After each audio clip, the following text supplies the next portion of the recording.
Relax. You're safe as long as you behave. It's over.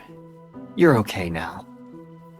I killed the Demon King with my own hands, and by the next morning, they'd given my name to someone else. But I'm getting ahead of myself. Let me start where it ended and where everything began. The throne room smelled like burnt stone and old magic. Moonlight poured through shattered windows, turning the dust and debris silver. I stood over the body of the being I'd just killed, my holy sword still humming with residual light. The party was behind me. Gareth, our tank, catching his breath. Layla, the fire mage with rose-red hair, already checking her equipment. Julia, the holy maiden, healing wounds with that serene expression she always wore. And Kane. Kane was picking through a dead king's belongings, like a scavenger at a ruin sale. The Demon King had fought us with everything he had. Baphomet horns, a massive tail, the crushing weight of his magical presence. He'd been magnificent. Every blow meant to protect something. Every counter calculated, precise, desperate. He wasn't fighting to conquer. He was fighting to survive. And in that final moment, when my holy sword cut a horizontal line of light across his body, I saw his mouth curve upward, just slightly. A smile. That smile. I didn't understand it then,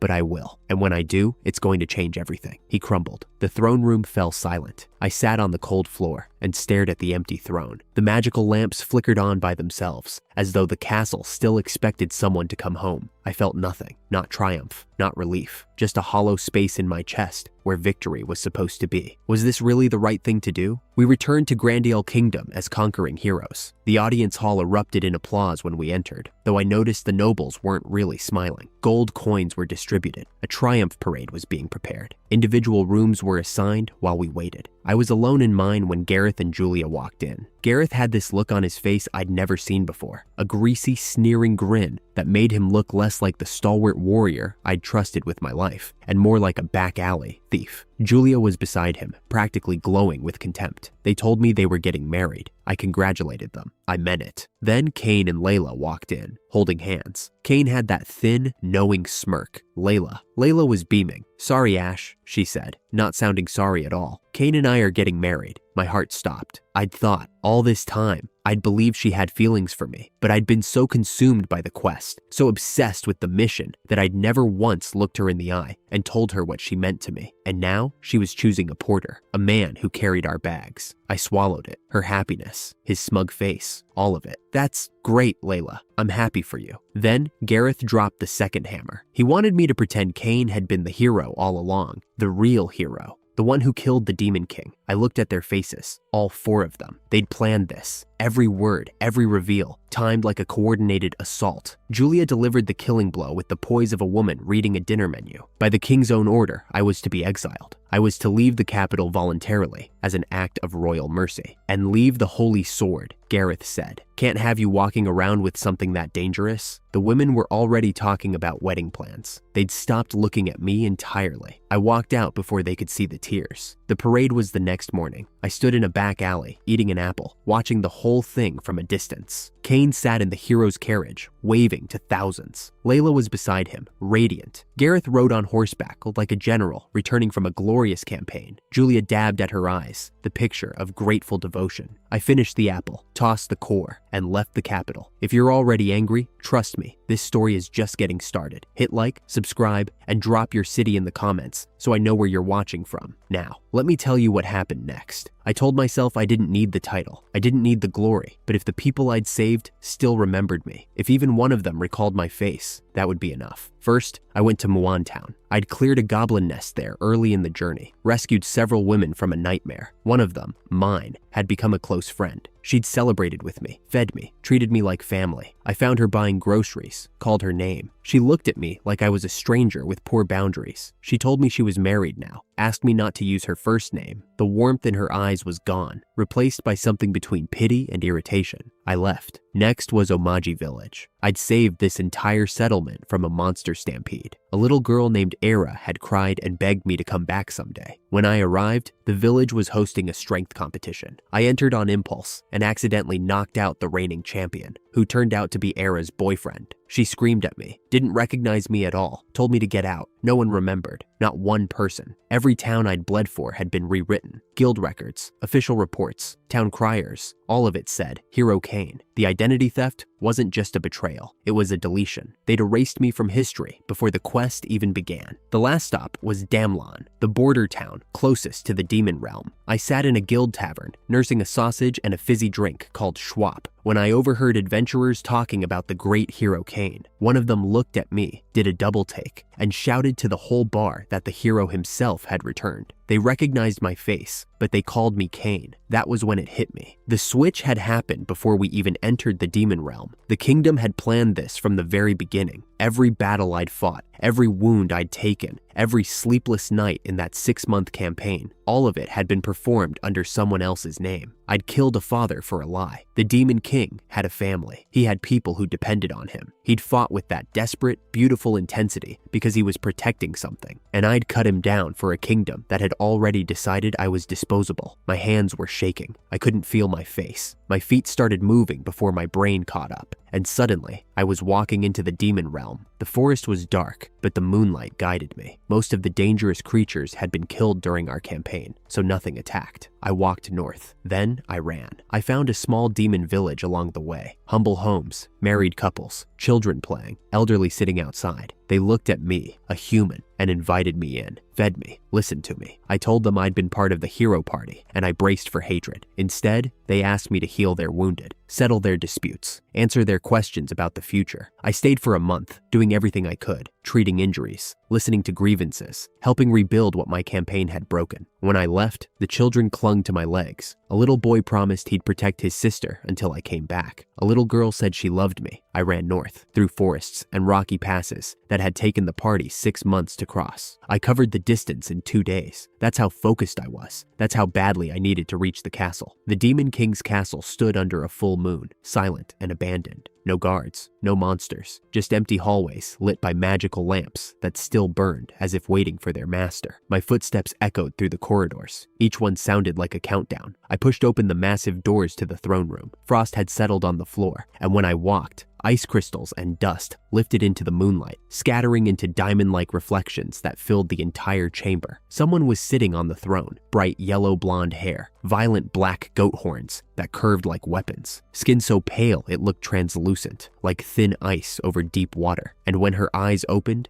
deep, endless crimson that looked straight through me and into whatever was left of my soul. My heart stopped. Then it slammed so hard I thought it would crack my ribs. I needed to say something, anything. My throat was completely dry. I came to confess. She stared at me. Then she moved. In a blink, her claws were at my throat. One twitch, and I'd be dead. I could feel the point dimpling my skin, a single drop of blood rolling down my neck. I was smiling. I have no idea why. Maybe because this was the first person in months who'd looked at me like I actually existed. She paused, pulled back just slightly. Your name? Ash. Just a porter. Did you kill my father? The lie came out before I could stop it. No, the hero, Kane, did that. 6 words. Remember them, because everything I'm about to build, my kingdom, my family, the woman sleeping next to me every night, it's all gonna sit on top of those 6 words, and one day they're going to crack. I knew it was despicable. I knew it the moment the words left my mouth, but she was the first person who'd looked at me with something other than contempt or indifference. I couldn't bear to lose that. Not now, not her. She told me her name, Iris, the Demon King's daughter. She wanted to invade the human kingdom, burn it to ash. I told her there was a better way. Political infiltration, governance reform, build something so strong that the humans would have to negotiate instead of attack. Her eyes narrowed, then softened. Can you really do it? I can. She took my hand, not a handshake. She laced her fingers through mine, the way lovers do.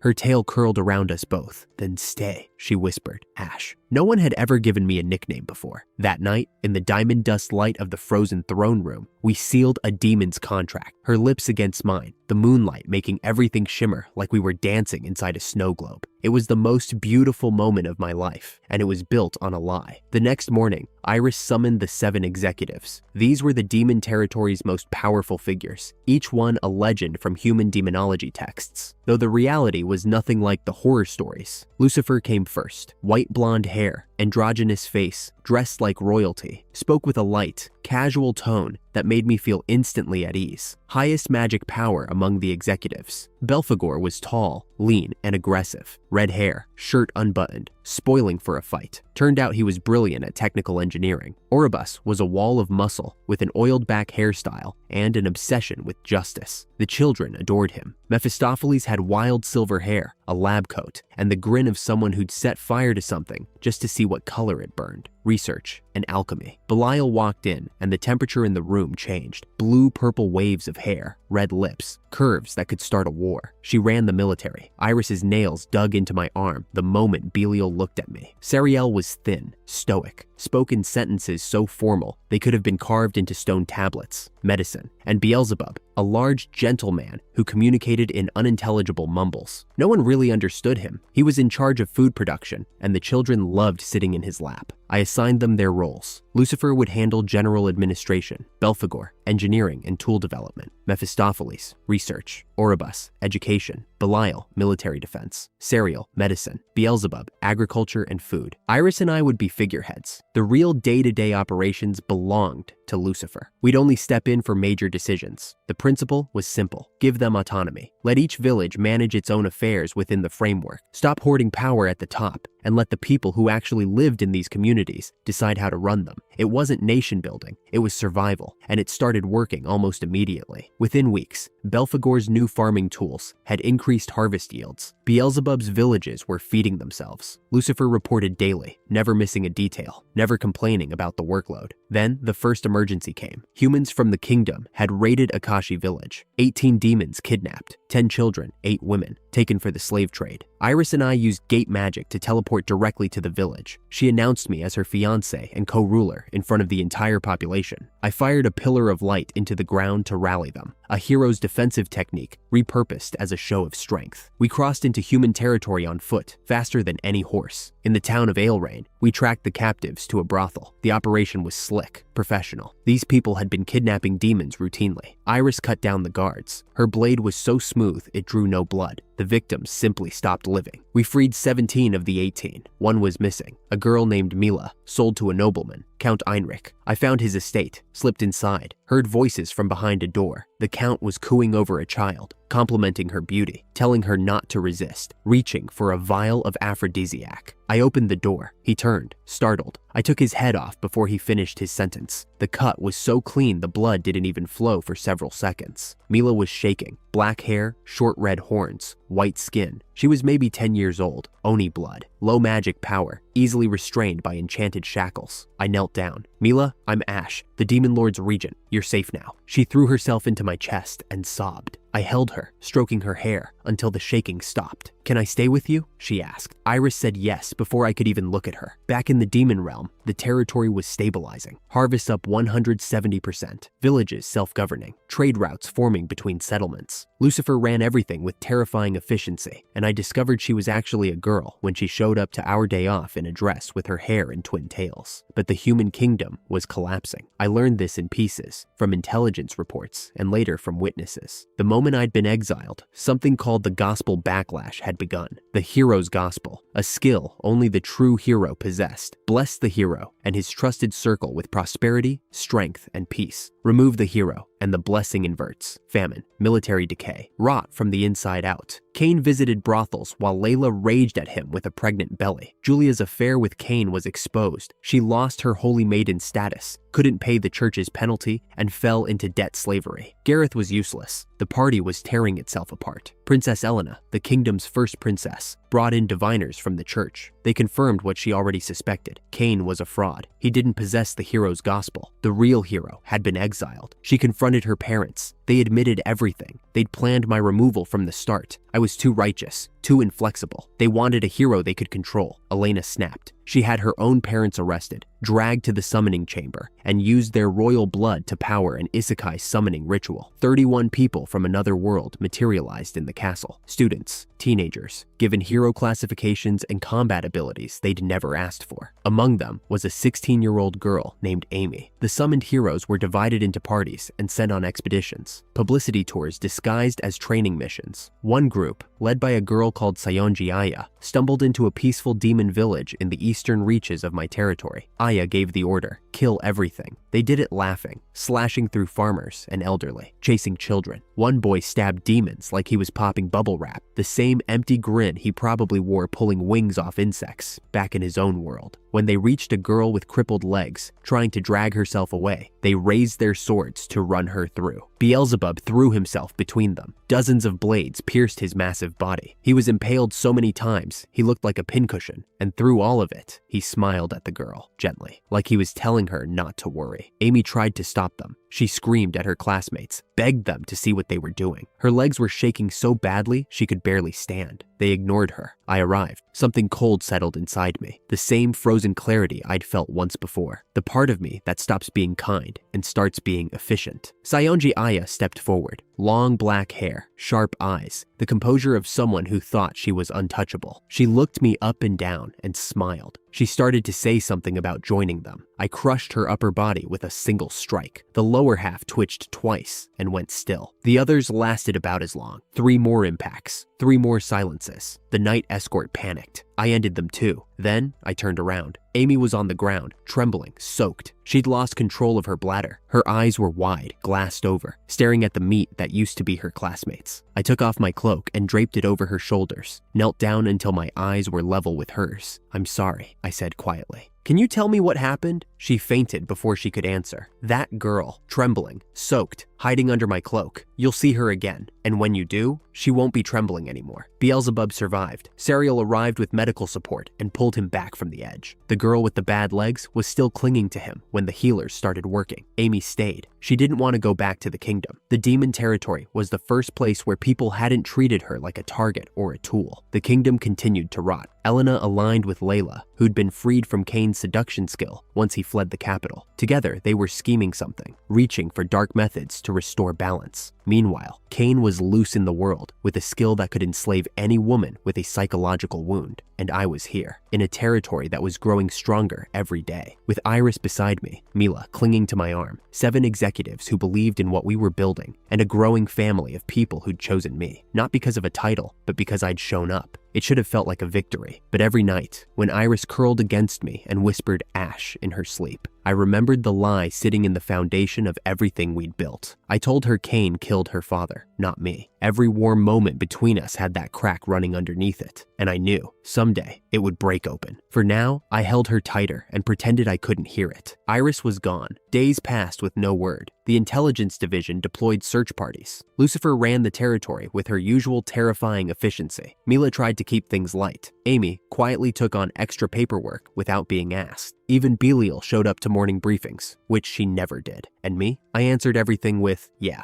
Mila would say my name. I'd say yeah. Amy would ask if I was all right. Yeah. Belial, being Belial, tried something provocative just to get a reaction. Yeah. They exchanged exasperated looks and left the room. I knew intellectually what had happened. Kane had sent a letter to Iris using the name Hero Kane. When she met him and measured his magic power, it was 1.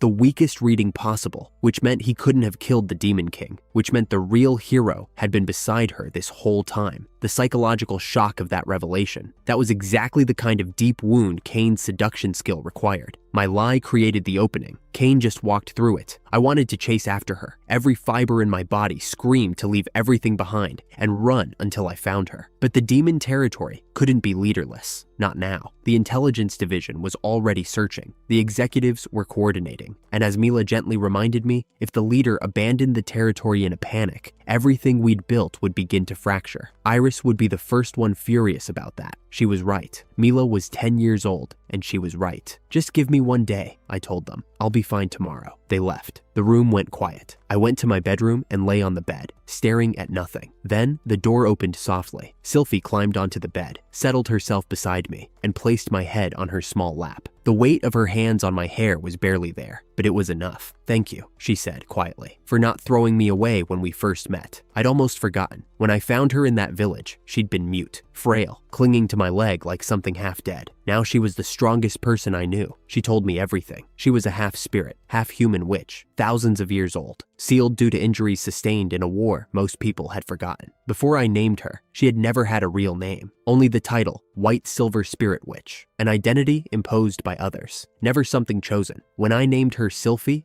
I'd done it casually, on impulse, because a child shouldn't go without a name. But for a spirit, naming is a fate contract, the most binding commitment possible. It linked us at a level deeper than magic. She could sense my emotions, my magic fluctuations, my location. She'd been watching over me since the moment I gave her those 2 syllables. I couldn't even thank you at the time, she said. That made me sad. Being here now is more than enough. Her tears fell on my cheek, small, warm drops that I didn't wipe away. I slept. When I woke, the sunlight was warm, and 4 bodies were packed around me like sardines. Mila, Amy, Silfie, and even Lucifer had squeezed in. I laughed despite everything. The next morning, I got up. Lucifer was already at the desk, buried in reports. She looked up with relief, so obvious it hurt. I'm okay now, I told her. Thank you for holding everything together. Amy helped a lot, she said. Make sure you praise her too. Life resumed, but the knot in my stomach never loosened. Mephistopheles had developed something new, a magic power scouter, a device worn over the ear that displayed a person's magic level as a number. Everyone treated it like a toy, lining up to measure themselves. Mila came in at 1200, impressive for an Onikin child. Amy hit 2500. Her summoned hero potential was real. Silfie's reading was 123,200, 2 digits above everyone else. She'd been suppressing it. Then it was my turn. I tried to decline, but Lucifer had already activated it. 11,273,300. The room went silent. Must be broken, someone offered. Yeah, probably a defect, Lucifer agreed, a little too quickly. I saw Silfie's expression change. She already knew my magic output from breaking her seal, but seeing the raw number confirmed what she'd suspected. That afternoon, a sighting report came in. Iris had been spotted near Radiatown, alone, already separated from Kane. The seduction skill was failing, or she'd fought through it, but she hadn't come home. Silfie came to me that evening, not with comfort this time, with a question. We were in her pocket dimension, a witch's private library that existed outside normal space. Bookshelves lined the walls. Experimental instruments gathered dust on side tables. Evening light from an impossible window turned everything amber. You're the hero, she said, not a question. There was no point denying it. She'd felt my magic. She'd fought me and measured my combat skill. She'd watched the scouter confirm what she already knew.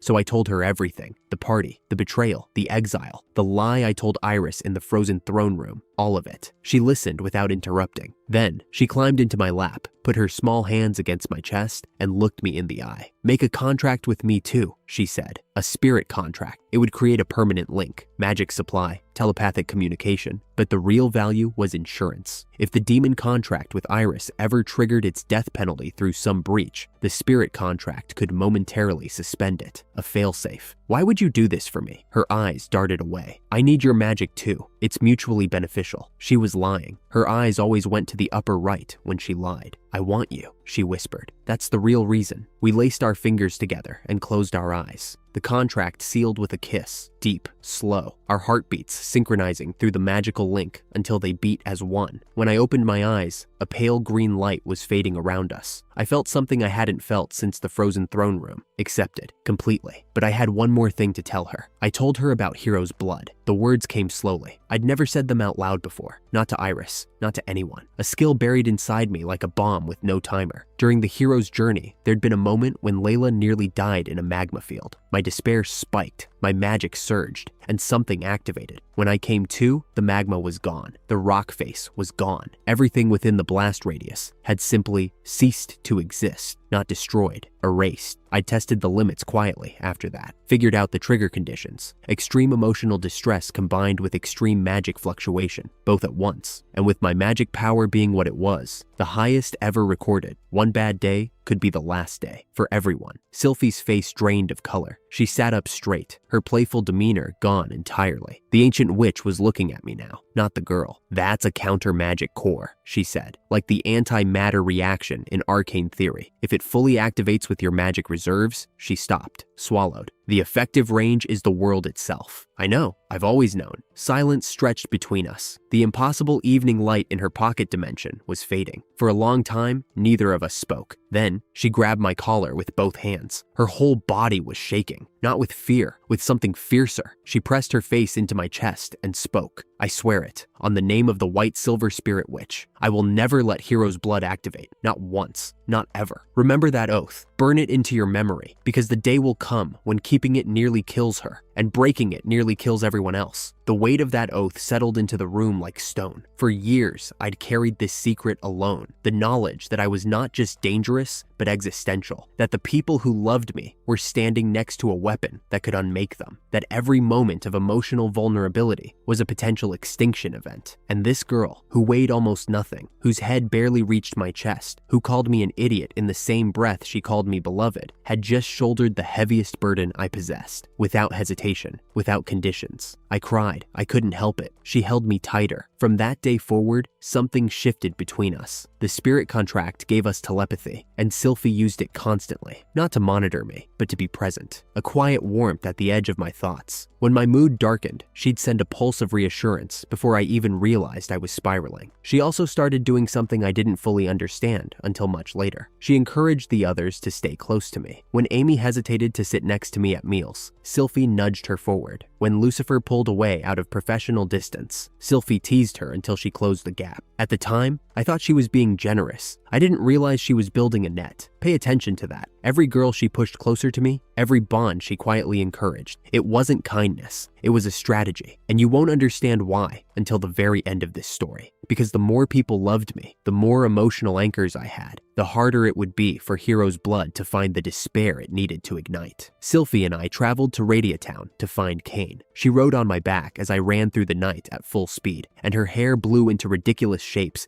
that made me laugh for the first time in weeks. We tracked him to a brothel, still operating at dawn, still buying women. The intelligence was accurate. He'd been there for days, throwing what he called a party. I kicked the door open. The room reeked. Half-dressed men and women scattered, and there, in the back, was Kane, with a girl in school-style clothing, a summoned hero. She had the same dark hair as Amy. Her eyes were hollow. His skill was eating her alive. "You again?" Kane sneered. "Come to cry about your woman?" I let him talk. I needed to know where Iris had gone, what condition she was in, whether the skill had left permanent damage. He was more than happy to brag. He went on about how Iris had been the worst hostage imaginable. She'd sat beside him with dead fish eyes while he tried to order her around. When he told her to kiss his feet, she broke his nose. When he brought other women to bed, she stood in the corner staring at him until he couldn't perform. She made tea so terrible, he spat it across the room. Her mind had cracked eventually, he said. The seduction wore off in fragments. She became erratic, dangerous. So he released her somewhere outside town and moved on to easier prey. He laughed about it, called her useless, called her broken. I processed every word, filed it, cataloged it. The intelligence I needed was this. He'd released her. She was free of the skill. She'd walked away under her own power. She was alive. Everything else he said was just a dead man filling silence. But watching your face when she slashed you, he grinned. That was worth every bruise she gave me. I reached into his chest and pulled out his heart. It happened so fast he didn't even scream at first, just looked down at the hole where his ribcage used to be, then at the organ pulsing in my blood-soaked hand. The wet sound of it beating in open air was the only noise in the room. "Goodbye, Kane." He fell backward. The blood came after. I told the brothel staff that I'd acted on a secret order from Queen Elena, a fabrication, but one that would prevent political fallout. Then, I walked to the summoned hero girl, trembling, blank-eyed, the skill dissolving now that its caster was dead. I found a blanket and wrapped it around her shoulders. "You were controlled," I said. "None of this was your fault." Her name was Nana Yamashita, 15 years old, summoned from another world, assigned to this town as part of the kingdom's restoration effort. Kane had used his skill on her in broad daylight. She clung to me and wept. I picked her up and carried her out of that place. Silfie walked beside me, silent, watching the street for threats I was too tired to notice. The brothel workers would talk. Word would spread. By morning, the story of the Queen's assassin would be all over Radiatown. That was fine. Let them tell it however they wanted. Kane was dead. That was the only part that mattered. We stayed in Radiatown long enough for Nana to recover. She turned out to be sharp, observant, with a detailed understanding of kingdom politics she'd gathered as a survival mechanism. She also possessed a skill called concealment that could render multiple people invisible. When I told her Amy was alive, the light came back to her eyes. They'd been classmates, Nana had been part of a group that bullied Amy, and the guilt had haunted her. Meeting Amy again, apologizing, became her reason to keep going. Word of Kane's death reached Queen Elena within days. She sent an escort to bring us to the capital, a formal invitation from the crown, complete with a veteran knight commander I recognized from my hero days. He didn't recognize me. The Gospel's backlash had erased me from his memory. I told him my name was Ash and watched the blankness in his eyes where recognition should have been. We brought Nana with us. The journey took several days by carriage, and during that time, she told us everything she'd observed about the kingdom's reconstruction. Elena had placed summoned heroes across the country as symbols of hope, a psychological strategy to counteract the Gospel backlash. It was working, slowly. The queen was desperate but clever. When we arrived, I proposed a trade agreement between the demon territory and the kingdom. Elena accepted immediately. Her realm was starving for resources we had in surplus. In return, she offered something I hadn't expected: access to the Royal Forbidden Archive, a sealed library accessible only by royal blood, containing texts too dangerous for general circulation. Silfie's eyes gleamed. The archive existed in a sealed pocket dimension beneath the castle, accessible only with royal blood. Elena pricked her finger, let a single drop fall on a magic circle, and the world folded. Inside, ancient texts, dusty, dangerous. A crystal search device sat on a central pedestal, capable of indexing the collection by keyword. Silfie took over immediately. She had the queen's escort fetching books like a personal librarian, while she sat on my lap and read. We found a witch registry, hundreds of entries, cataloging every known witch by number, specialty, and last known location. Texts on demonic evolution theorized that demons had evolved from monsters through exposure to a specific flower, the ninfar, and something called the demon organ was apparently the biological core of all demon magic, a structure that didn't exist in humans. Research on isekai summoning revealed it required royal blood, operated on a 30-year cooldown, and had been created by an ancient witch designated number 007. The hero system wasn't just a power, it was a mechanism with cosmic rules and institutional guardians, and those guardians were the Church of El Nini. Every reference to the hero system eventually led back to the church. They didn't just worship, they administered. They decided which kingdoms received divine protection and which didn't. If a nation lost the church's favor, it lost everything. The church has already begun withdrawing from this kingdom, Elena said quietly. Even I cannot outmaneuver them. Silfie and I exchanged a glance. A new threat, larger than Kane, larger than the Empire, an institution that controlled the legitimacy of rulers across the continent. I thought about the kingdom that had exiled me, about the system that had created me, used me, and discarded me. And now I was learning that the system itself was designed by something far older and far more powerful than any king. We filed that knowledge away. There was nothing we could do about the church today, but we would remember. The Forbidden Archive had given us one more crucial lead, a flower called ninfar that grew only in the northern high mountains, the same mountains where Christiane, the Witch of the Abyss, conducted her research, the same witch Iris had gone to find. Silfie and I traveled to the high mountains. Christiane was not what I expected. She stuttered. She drooled when she got excited. Her eyes were permanently bloodshot, which made her look deranged. She offered to take my corpse if I died, and seemed genuinely delighted when I said yes. But she was brilliant. Her specialty was necromancy and curse magic, and she'd agreed to help Iris with a procedure on her demon organ. Her backstory came out in fragments, usually while she was doing something unsettling. Born with bloodshot eyes, labeled a cursed child, abandoned as an infant. Survived as a beggar who discovered she could make voodoo dolls from herbs and magic, sold them for bread, eventually developed necromancy, not for power, but for companionship. She raised the dead because no living person would be her friend. Her only true friend in centuries had been Silfie. They'd met at a witch training academy, run by an elder witch. Everyone else avoided Christiane. Silfie walked up to her and said, "You'll spar with me." Christiane had cried on the spot. She was over 100 years old and had never had a friend before that moment. The two of them had a push-pull relationship that spanned wars and centuries. Silfie would call her a fool. Christiane would gift her fresh corpses as friendship tokens. Silfie would hit her. Christiane would cry with happiness. It was the strangest friendship I'd ever witnessed, and somehow it was genuine. Christiane confirmed what Iris had done, rather than removing the demon contract entirely, which would have erased her memories of me. Iris had chosen to modify it. The modification preserved her memories, but reduced her magic power to 1/10 of what it had been. She'd also had Christiane extract something called the demon lord factor from her demon organ, a genetic inheritance from her father that would have compelled her to fight the hero, to fight me. She'd given up her power and her birthright so that we could be together without fate forcing us apart. That sealed box, it's going to sit in the background for a long time, quiet, forgotten. And then, one day, it won't be, because sealing something and destroying something are not the same thing. Christiane told me Iris liked to visit a hilltop behind the research station, a place with a view of the endless mountain range. She went there to think. I went alone. The evening light turned the peaks orange and gold, and there she was, standing at the edge, her yellow blonde hair catching the wind, her silhouette fitting into the landscape like it had always belonged there. When she heard my footsteps, she turned. Her crimson eyes went wide. Then her whole body tensed to run.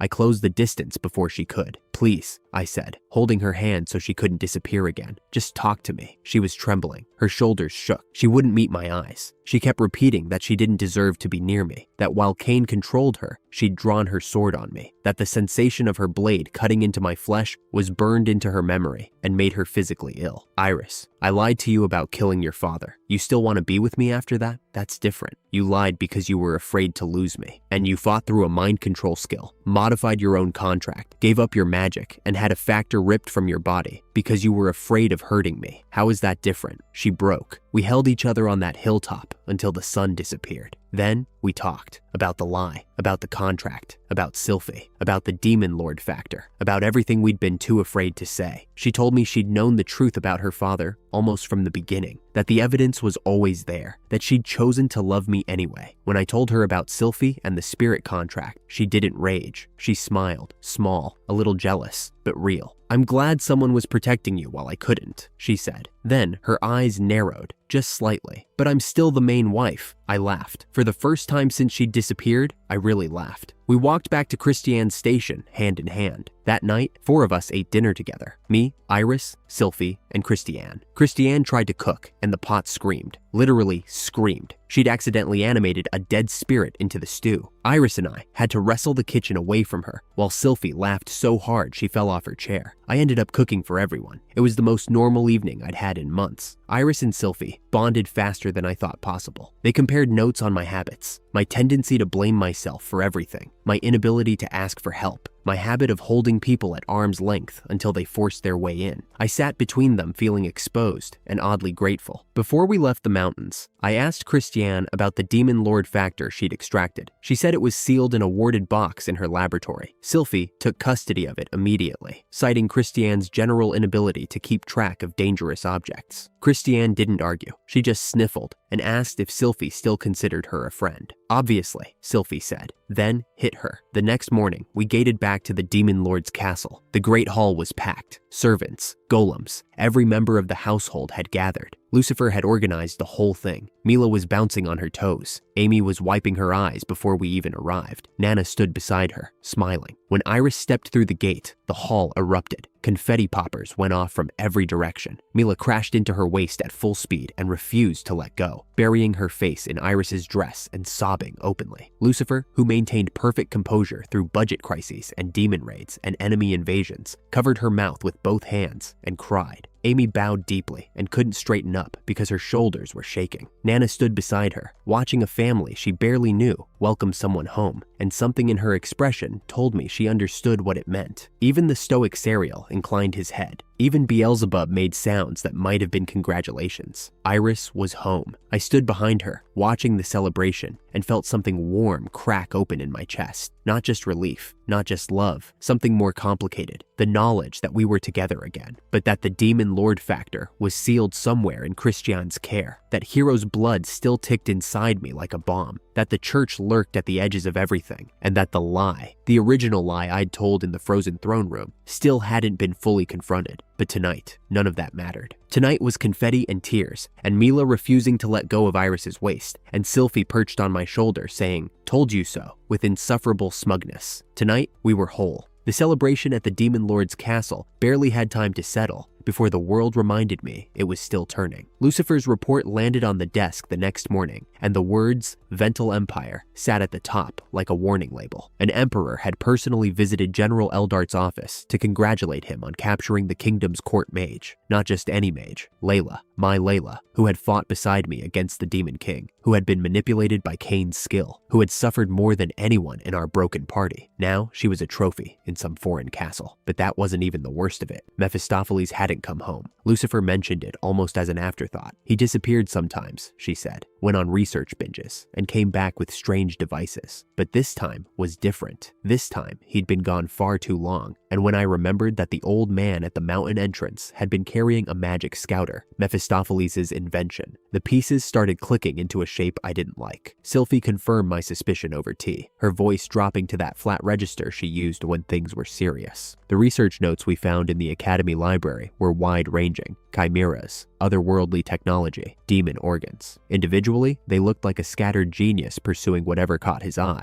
Together, they pointed towards something Christian had abandoned because it was too dangerous: the Demon King's chimera, an artificial recreation of the Demon Lord's power. Mephistopheles had stolen the sealed factor Christian extracted from Iris, along with her research notes. He was out there somewhere with the ingredients for a world-ending recipe. We couldn't chase him, not yet. The Demon Territory's forces couldn't move without tipping off the Empire, and our borders touched both human powers. One wrong step, and we'd be sandwiched between two armies that had no reason to treat us kindly. The three-way balance, kingdom, empire, demon territory, was fragile as wet paper, and every new intelligence report made it thinner. So we did what we could. Lucifer managed the search quietly. Belial strengthened patrols along the border. Oribus kept the academy running as if nothing was wrong, which was its own kind of bravery, and I tried to be present, tried to be the leader the territory needed instead of the restless weapon that wanted to chase every threat to its source. Iris and I had barely reunited, and already the distance was creeping back, not between us, but between what we wanted the world to be and what it insisted on becoming. Gareth's story reached us through Belial's intelligence network, though I didn't know the details until later. My old party's tank, the man who'd sneered at me in the throne room, who'd planned my exile with greasy satisfaction, had fallen further than I could have imagined. Betrayed by his wife, imprisoned, fled to the Empire, betrayed again by a woman he'd trusted, and when a wiry silver-haired man offered him revenge in exchange for becoming an experimental subject, he took it. 24 experiments. His neck snapped on the 24th. In his final moment, he realized what he'd carried toward me all those years wasn't hatred. It was just pathetic jealousy. I should have felt vindicated. I felt nothing but tired. Meanwhile, at the academy, the play rehearsals were becoming something remarkable. The play was Oribus's brainchild, the hero Oribus and the half-breed child. Amy had written the script, and Nana was directing alongside her. Mila had thrown herself into the lead role of Mana with a ferocity that made my chest ache. She'd studied the real Mana obsessively, followed her around the academy for weeks, mimicked her speech patterns until the line between actress and character dissolved entirely. When I watched the rehearsal, the bullying scene, where Mila flinched from shoves that were almost too convincing, the battle scene where Oribus roared that he'd end the war without killing anyone, the final sacrifice where Mana gave her life to bring water to a dying land, I cried. I sat there in the practice room with tears running down my face like an idiot because I'd been so busy running around saving people that I'd missed how extraordinary these kids had become. Then the Queen's letter arrived, urgent. Silfie and I gated to the kingdom immediately. Elena, still so young, still carrying an entire nation on 15-year-old shoulders, met us in the guest room. Eldart had been overthrown. The Emperor had thrown him in prison for getting too close to Layla, replaced him with some wiry silver-haired man, and both Layla and Eldart had vanished into the great forest south of the kingdom. The forest was vast, monster-infested, and unforgiving. If they were injured in there, if they were starving, they had days, not weeks. I brought the request back to the castle. Iris and Lucifer understood the urgency, but Belial laid it out bluntly. Moving the demon army would provoke the Empire. The kingdom's weakness had already tipped the military balance. The Empire was filling the vacuum, absorbing talented people who'd fled the crumbling kingdom. Any overt action from us would be seen as taking sides in a war we couldn't afford. So I went myself. Christian, Silfie, and me. 3 people who technically represented no nation.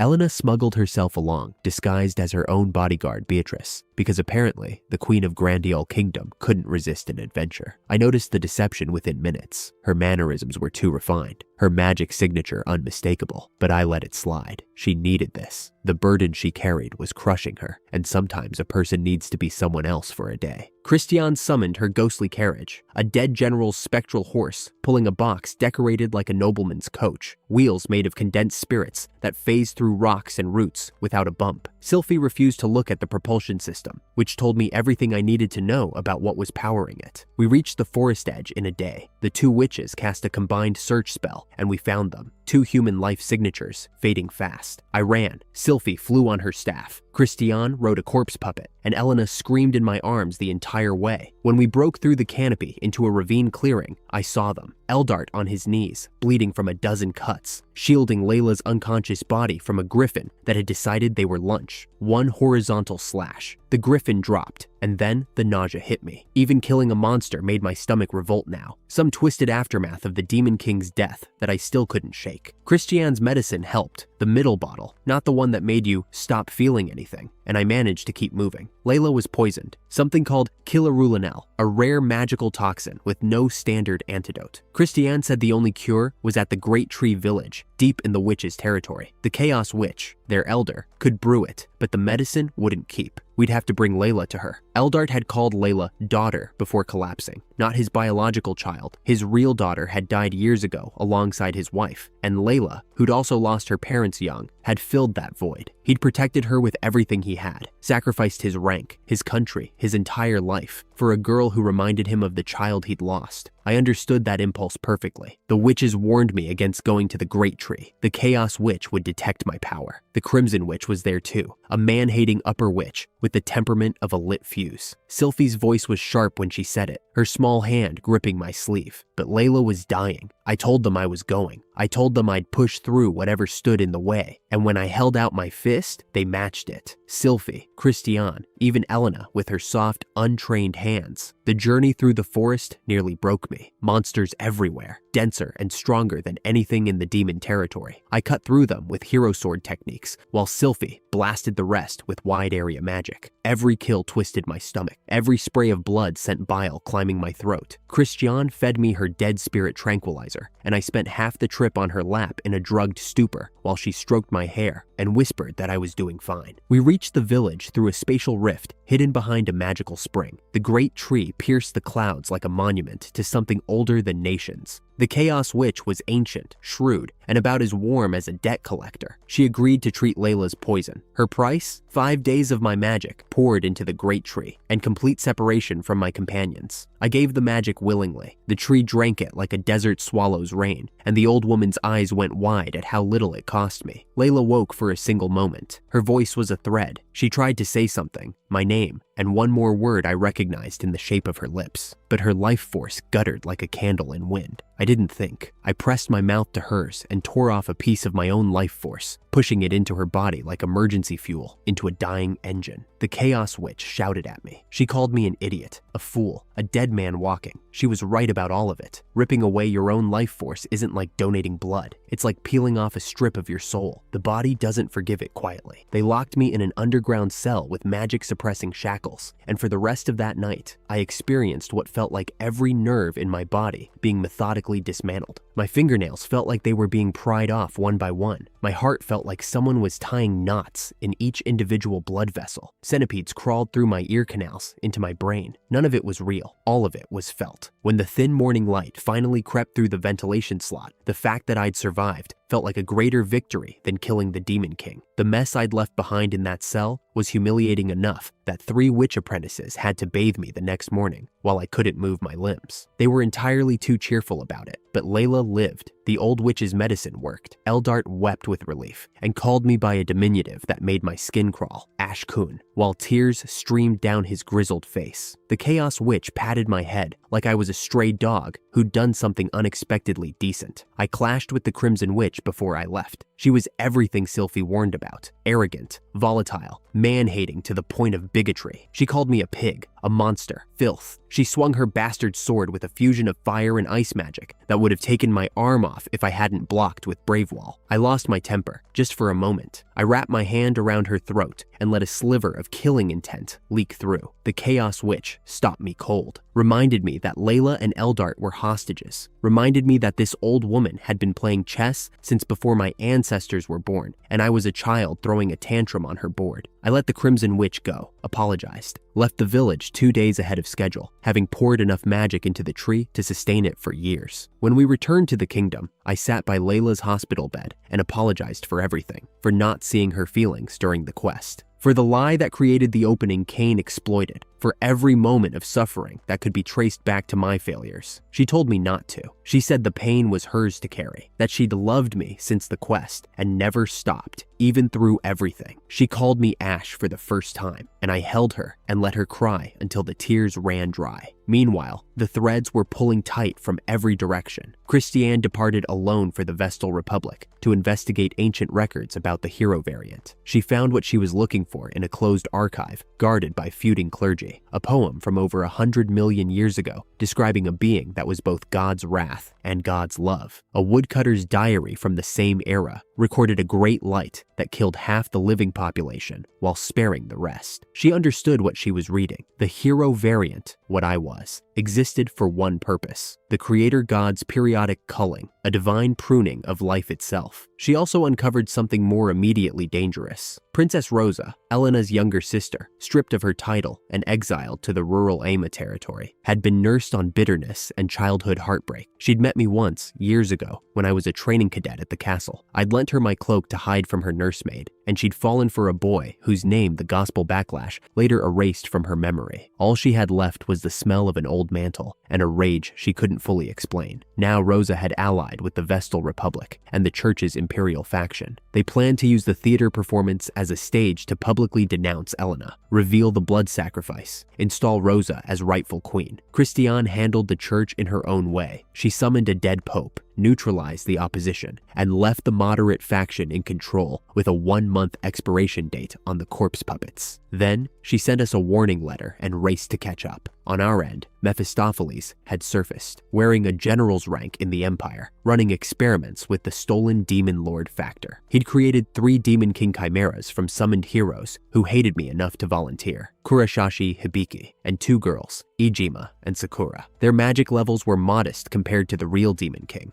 but they were alive, obedient, and deployed toward the performance with orders to kidnap Iris. Before the performance, I had one more fight to win, and it wasn't against an enemy. I asked Orobas and the cast to perform the play a second time, back in the demon territory, so Christiane could see it when she returned. Orobas refused. Charlotte slapped me. They weren't being cruel. They were being honest. Every person involved had poured their soul into a single performance for a single purpose: breaking the prejudice between species. Asking for a casual encore was an insult to that commitment. Amy saved me, quietly, the way she always did. She suggested we invite human guests to the demon territory for the second show, turning my selfish request into a diplomatic event that served the same mission. The cast erupted with renewed energy. Charlotte hugged Amy. Orobas laughed his booming laugh and said he'd been wrong to refuse. I nearly cried again. These kids kept outgrowing me. Performance day arrived like a held breath releasing. The theater was a converted coliseum in Castanu town, massive, stone-carved, packed to the walls with citizens from every town in the kingdom. Iris, Elena, and Layla waited in the VIP holding room while I stood guard. The security plan was layered: kingdom soldiers on the perimeter, demon territory, forces at key positions, Silfie running tactical command through our telepathic link. Before the doors even opened, a disguised assassin from the Vestal Republic tried to poison our drinks. I caught her by the throat after she flinched at the wrong word. She was the first of the day's problems, not the last. Elena made her entrance to deafening cheers. She started to speak, and her voice faltered. The poison had gotten to her after all, a trace amount, time to weaken her during the speech. But she pushed through, announced the post-play declaration, and retreated to the holding room where Silfie's antidote brought her back. The play began. Mila took the stage as Mana, and within the first scene, I was crying again. Charlotte played the demon aristocrat villain with so much natural haughtiness that she couldn't tone it down. Nana brought summoned hero energy to the human commander role. Mimi, the beast boy, growled his lines with terrifying authenticity. And Orobas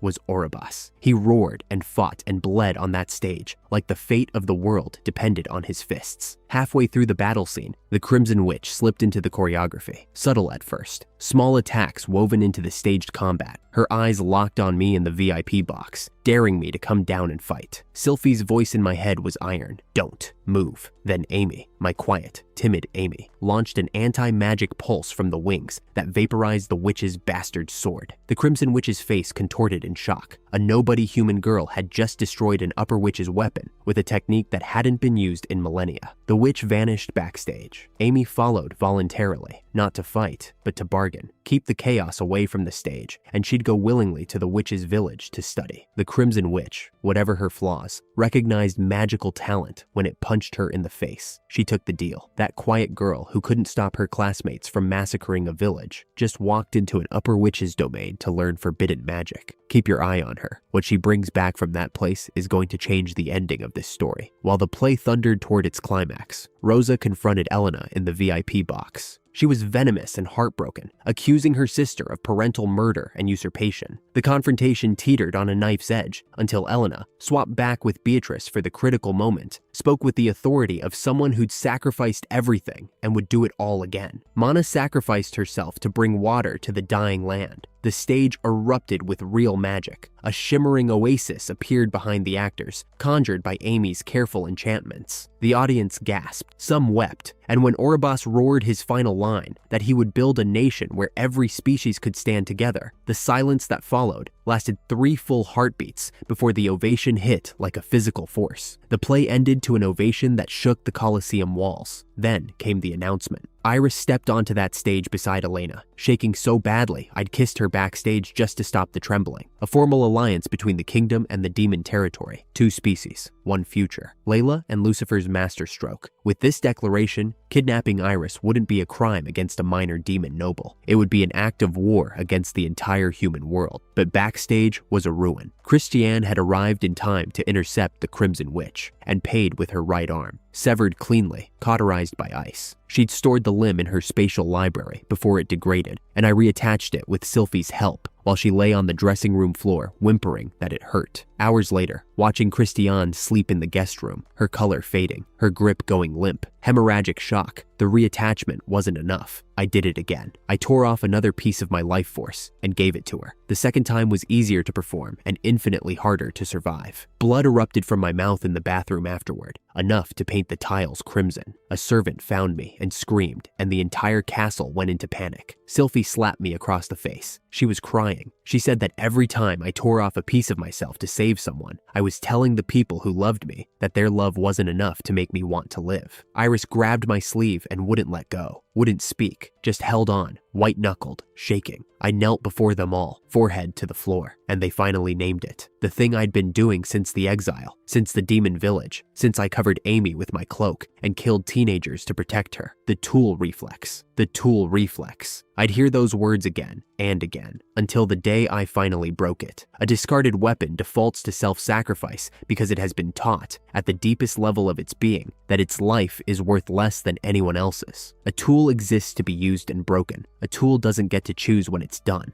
I wanted to argue. I wanted to say it was different, that I chose to save Layla, chose to save Christiane, that it wasn't some broken reflex but genuine love. But Silfie looked at me with those ancient eyes, red from crying, and I couldn't deflect what she'd said. So I stayed on the floor, with Iris holding my sleeve and Silfie pressed against my stomach. And I promised, not that I'd stop, because we all knew I'd do it again, but that I'd try to find another way first. It wasn't enough, but it was honest. The storm was gathering on every horizon. The Empire had its chimeras and its general, who used to be our researcher. Rosa had her backers and her ancient grudge. The church was fracturing. The upper witches were watching. Amy was somewhere in the witches' village learning magic that would change everything. And I was here, surrounded by people who loved me enough to hit me when I tried to die for them. The calm years were over. I could feel it in the way Silfie held me tighter at night, in the way Iris's hand never quite left my arm, in the way Christiane, arm reattached, barely conscious, smiling through bloodshot eyes, whispered that she was glad she'd come home. Whatever was coming next, it was coming fast, and the only thing I knew for certain was that I couldn't face it alone, no matter how loudly the broken weapon inside me insisted otherwise. The war started the way all wars do, with a room full of important people agreeing it was someone else's fault. The joint council between the kingdom and the demon territory convened in the Grand Assembly Hall. Dozens of officials, both human and demon, sat across from each other like opposing chess pieces arranged by someone who enjoyed suffering. Elena presided. Iris represented us. Lucifer handled governance. Belial managed military posture. And I sat at the very back because I'd volunteered to stay out of the spotlight. That was the plan. Let Iris shine. Let the territory speak for itself. I would step back, search for a way to counter Hero's blood, and let the people I'd empowered carry things forward. War had been declared on the Vental Empire. Eldart's abduction, the Empire's provocations, Mephistopheles' defection, it all added up to a justified casus belli. The council agreed with almost no opposition, which should have been my first warning that things were about to go sideways. The Prime Minister, Geronia, was the kind of man who weaponized bureaucracy. He'd been waiting for a moment like this, a room full of nervous officials, a young queen with too many allies, and not enough leverage. He challenged everything. When Belial pointed out that the demon army was small and couldn't be deployed as an expeditionary force, Geronia erupted. When I suggested training the kingdom's soldiers using the gospel's passive enhancement, he turned on me like a dog finding a bone. He thought I was a nobody, a low-ranking functionary whose women happened to be important. He sneered and puffed and demanded guarantees. If the training failed within a month, I'd be imprisoned. I agreed because the alternative was letting him derail everything, and I needed access to the Forbidden Archive again. Rosa surprised me. She'd grown since the performance. Still a puppet of the Prime Minister's faction, but now a puppet who was learning to pull her own strings. She smoothed over the council's rough edges with a composure that reminded me of her sister. The meeting concluded with handshakes and applause. Trade agreements, legal frameworks for demons in human territories, military cooperation, everything we'd built, formalized in ink and ceremony. After everyone left, I went to find Rosa to arrange the archive access she'd been assigned to grant me. Her staff turned me away. I went to Elena's office, turned away again. I tried the medical wing where Christiane was recovering. She'd already been sent back to the demon territory. Every door closed. I didn't understand it yet. The gospel backlash made people instinctively hostile to me, but this felt different, coordinated, as if the castle itself had decided I didn't belong. The unease became dread when I burst into the Knight's conference room. Silfie was there, in the middle of a military briefing, and the look she gave me wasn't the look of someone interrupted. It was the look of someone seeing a stray dog that had wandered into a formal dinner. She told me to leave. Her voice was flat, military. None of the playful edge, none of the ancient mischief, just cold authority. The knights piled on. They called me an appendage of the demon territory, useless, a waste of space riding on the coattails of powerful women. One of them called me a worthless hero, and my heart seized. Not from anger, from hero's blood. It tried to activate, right there, in a room full of humans, because the people I loved most were calling me expendable. I wrestled it down by drowning in memories, Silfie's whispered confessions, the spirit contract that linked our heartbeats, the oath she'd made with tears on her face. I forced myself to remember that whatever was happening in this room, the woman I loved was still in there somewhere. The memories held, the blood subsided, but something was deeply wrong. I traced a massive magical signature to the rose garden. A woman waited for me there, monochrome, calm, her eyes barely open, radiating a presence that was simultaneously maternal and abyssal. The dimensional witch. She'd been testing me. The hostility, the closed doors, the altered reality. She'd shifted the entire castle into a parallel world to study how easily Hero's blood could be triggered. When I didn't break, she showed me what would have happened if I had. A barren wasteland, everything erased. I negotiated with her, threatened her. She negotiated back. We reached an uneasy truce. I'd be her research subject. She'd leave my companions alone. She took 3 of my hairs as specimens and seemed satisfied. Then she kissed me. Not romance, not affection, some kind of unspoken contract. Her lips against mine while I stood there processing the fact that a woman I'd met 20 minutes ago had just claimed something I hadn't offered. My body locked up. Not from the kiss, from whatever magic she'd woven into it, draining my power in one devastating pull. By the time I staggered back to the garden, I couldn't move. Every muscle had been emptied of strength. I lay there in the dark, like a discarded puppet, waiting for someone to find me. Someone found me. 2 knights. They recognized me, laughed about it, and threw my paralyzed body into the Sarnui River. The current carried me south, past the theater where we'd performed our play, past the lights of the kingdom, into the open sea. I watched the stars slide overhead and thought about how easily the most powerful being in the world could be neutralized by 2 ordinary men with a grudge. I washed up on an island I'd never seen, small, uninhabited, surrounded by water so clear it looked like liquid crystal. A ceiling barrier prevented me from using gate magic to leave, so I was trapped, but alive. My magic had regenerated during the drift, which meant I'd been unconscious for longer than I wanted to think about. I built a fire, caught fish with my bare hands, found fresh water in a subterranean cavern where light filtered through moss and vines, creating a blue-white glow that reminded me so painfully of the night I first met Iris that I had to sit down and cry. The cavern held a shrine at the bottom of a luminous spring. My holy sword reacted to it, pulled toward it like a compass needle finding north. A spectral figure appeared and spoke in loops, always the same instruction. Place the sword on the shrine. I did. A flash of blue. The word flowing grace inscribed itself into the blade. One of 6 powers, the Phantom said, that would make the divine sword whole. Flowing grace. It sounded like nothing. A shimmer on a sword, learned alone on a beach, where nobody was coming for me. But a little girl with red horns and no magic power is going to turn it into a dance. And that dance is going to save us all. Then he faded, and I was alone again.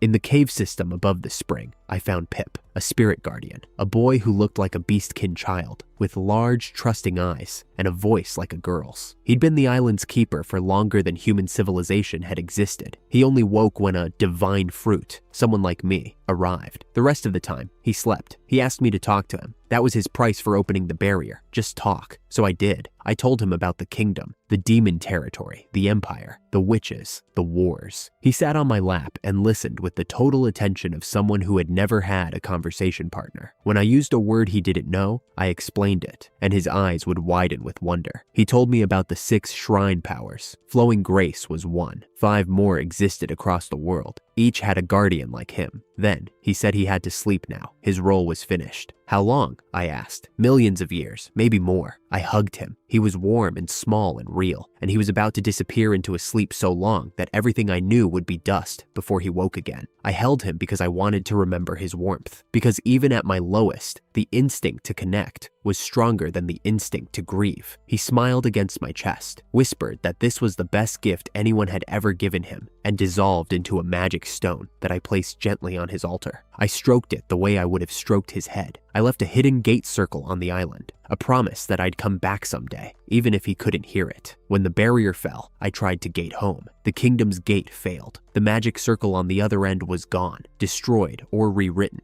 The demon territory's gate failed too. I stood on that beach and felt the ground disappear beneath me. Both gates destroyed meant catastrophe. Something had gone horribly wrong while I was drifting, and I had no way to know what. One gate still worked, a circle I'd hidden at the witch's shrine, in a place so twisted by ancient magic that nobody would think to look. I used it and arrived in the Great Tree Village. The witch apprentices were still there. Misha, Marina, and Nikki, unchanged, cheerful, treating my arrival like a surprise visit from a friend. They told me Amy had finished her training in just over a year and left. They told me the kingdom was at war. They told me a year and a half had passed since the performance. A year and a half. The number gutted me. Silfie's spirit contract required my magic to sustain her. Without it for over a year, she'd be dying, slowly, inevitably. The Chaos Witch gave me access to a gate leading to the kingdom. I used it and emerged in the royal cemetery, a graveyard now overflowing with unburied coffins. War had transformed the castle's quiet grounds into a staging area for the dead. I was recognized immediately, not as a returning ally, as a wanted criminal. They threw me in a dungeon, shackled me with restraints Silfie herself had designed. Devices that used the prisoner's own magic against them. The irony tasted like iron. Then footsteps on the stairs, and Silfie appeared. She was alive. The relief nearly broke me. I wept openly, reaching for her through the bars, saying her name like a prayer. She looked at me the way a bureaucrat looks at a form that's been filed incorrectly. Her voice was military flat. She called me by my full name. No Ashu, no telepathic warmth. When I asked about the spirit contract, she told me it had been severed, cut without her consent. She believed I'd done it. She'd given up, accepted a shortened lifespan, become the kingdom's knight commander, not out of ambition, but out of inertia. A woman waiting to die while going through the motions of living. I told her I loved her. She flinched, covered her mouth, almost broke, and then the knights interrupted, suggesting I be sent on a suicide mission against the Empire. The spirit contract link was gone. I couldn't reach her telepathically, couldn't send warmth, couldn't feel her heartbeat. I told her I'd find a way to fix what had been broken. She told me not to bother. I told her I was going to do it anyway. And then I walked away, because if I stayed one more second, I would have fallen apart, and falling apart in front of her would have proven every terrible thing she now believed about me. I went to Rosa next, forced my way past her guards with nothing but killing intent, collected the blood I needed for the Forbidden Archive, and searched for answers. The ancient texts revealed that the spirit contract could theoretically be restored, but it required repairing Silfie's soul itself, which had been torn by the dimensional witch's forced severance. Then I went to the demon territory. The gate coordinates had been rewritten, but I found a path. When I arrived at the castle, Nana greeted me with the expression of someone hiding a stray animal from strict parents. She told me everything: the year of collapse, how my disappearance had shattered the group's morale, how the contracts with both Iris and Silfie had been severed when the dimensional witch kissed me, how Iris had spiraled into fury, how Silfie, desperate and broken, had misused the demon army at the Prime Minister's orders, gotten an entire unit killed, and been cast out by the territory she'd tried to protect, how the kingdom and the demon territory had severed all ties, how the war with the Empire had claimed villages, lives, children. I asked to see Iris. She was in my old office, arguing with Lucifer. When I walked through the door, both of them froze. Iris looked at me with an expression that contained every emotion a person could feel simultaneously: love, rage, betrayal, relief. She wanted to hold me. She wanted to kill me. I told them I was marrying Rosa. It was the worst lie I'd ever told, worse than the one in the frozen throne room, because this time I knew exactly what I was destroying. I watched Iris's face contort from shock to devastation to pure white fury. Lucifer's composure shattered. They screamed at me, called me a traitor, swore they'd destroy the ceremony. I smiled through it. A thin, cruel smile I'd never worn before, the kind of smile a villain wears when he's won. I held it until I was out of the room, down the corridor, and out of earshot. Then I threw up. I'd lost them, both worlds. The kingdom called me a criminal. The demon territory called me a traitor. Iris would never forgive this. Silfie had already given up. The only person left was, I found Christiane in the town of Merca, in Ima territory. She was being chased by children. That's what I saw first. Small kids, darting around a figure crawling on the ground, poking and shoving something they thought was a monster. When I got closer, I recognized the bloodshot eyes, the tangled dark hair, the skeletal frame wrapped in a filthy robe. She was starving, barely conscious, too weak to stand, too frightening in appearance for anyone to help. The group had scapegoated her. After my disappearance, when tensions peaked and everyone was looking for someone to blame, Christiane had said the wrong thing at the wrong time, suggested I might be unfaithful. Already furious, they'd turned on her, stopped speaking to her, stopped bringing food to her room, left her, still recovering from losing her arm, to fend for herself in a castle full of people who were too angry to care. Amy had fought for her before leaving, but Amy was gone by then, and nobody else stepped in. I chased the children away, carried Christiane to the nearest inn, laid her on a bed, ordered soup and warm water, and sat beside her while her bloodshot eyes blinked in disbelief. "Is it really you?" she whispered, her stutter worse than I'd ever heard it. "It's me. I'm sorry I'm late." I fed her, spoon by spoon. The chicken broth was warm and fragrant, and I blew on each spoonful until it was cool enough for her small mouth. She opened it wide each time, like a baby bird, and chewed with such desperate gratitude that I had to look away to keep from crying. "It's good," she managed between mouthfuls. "Thank you, thank you, thank you. Don't cry. Taking care of you is what I'm supposed to do."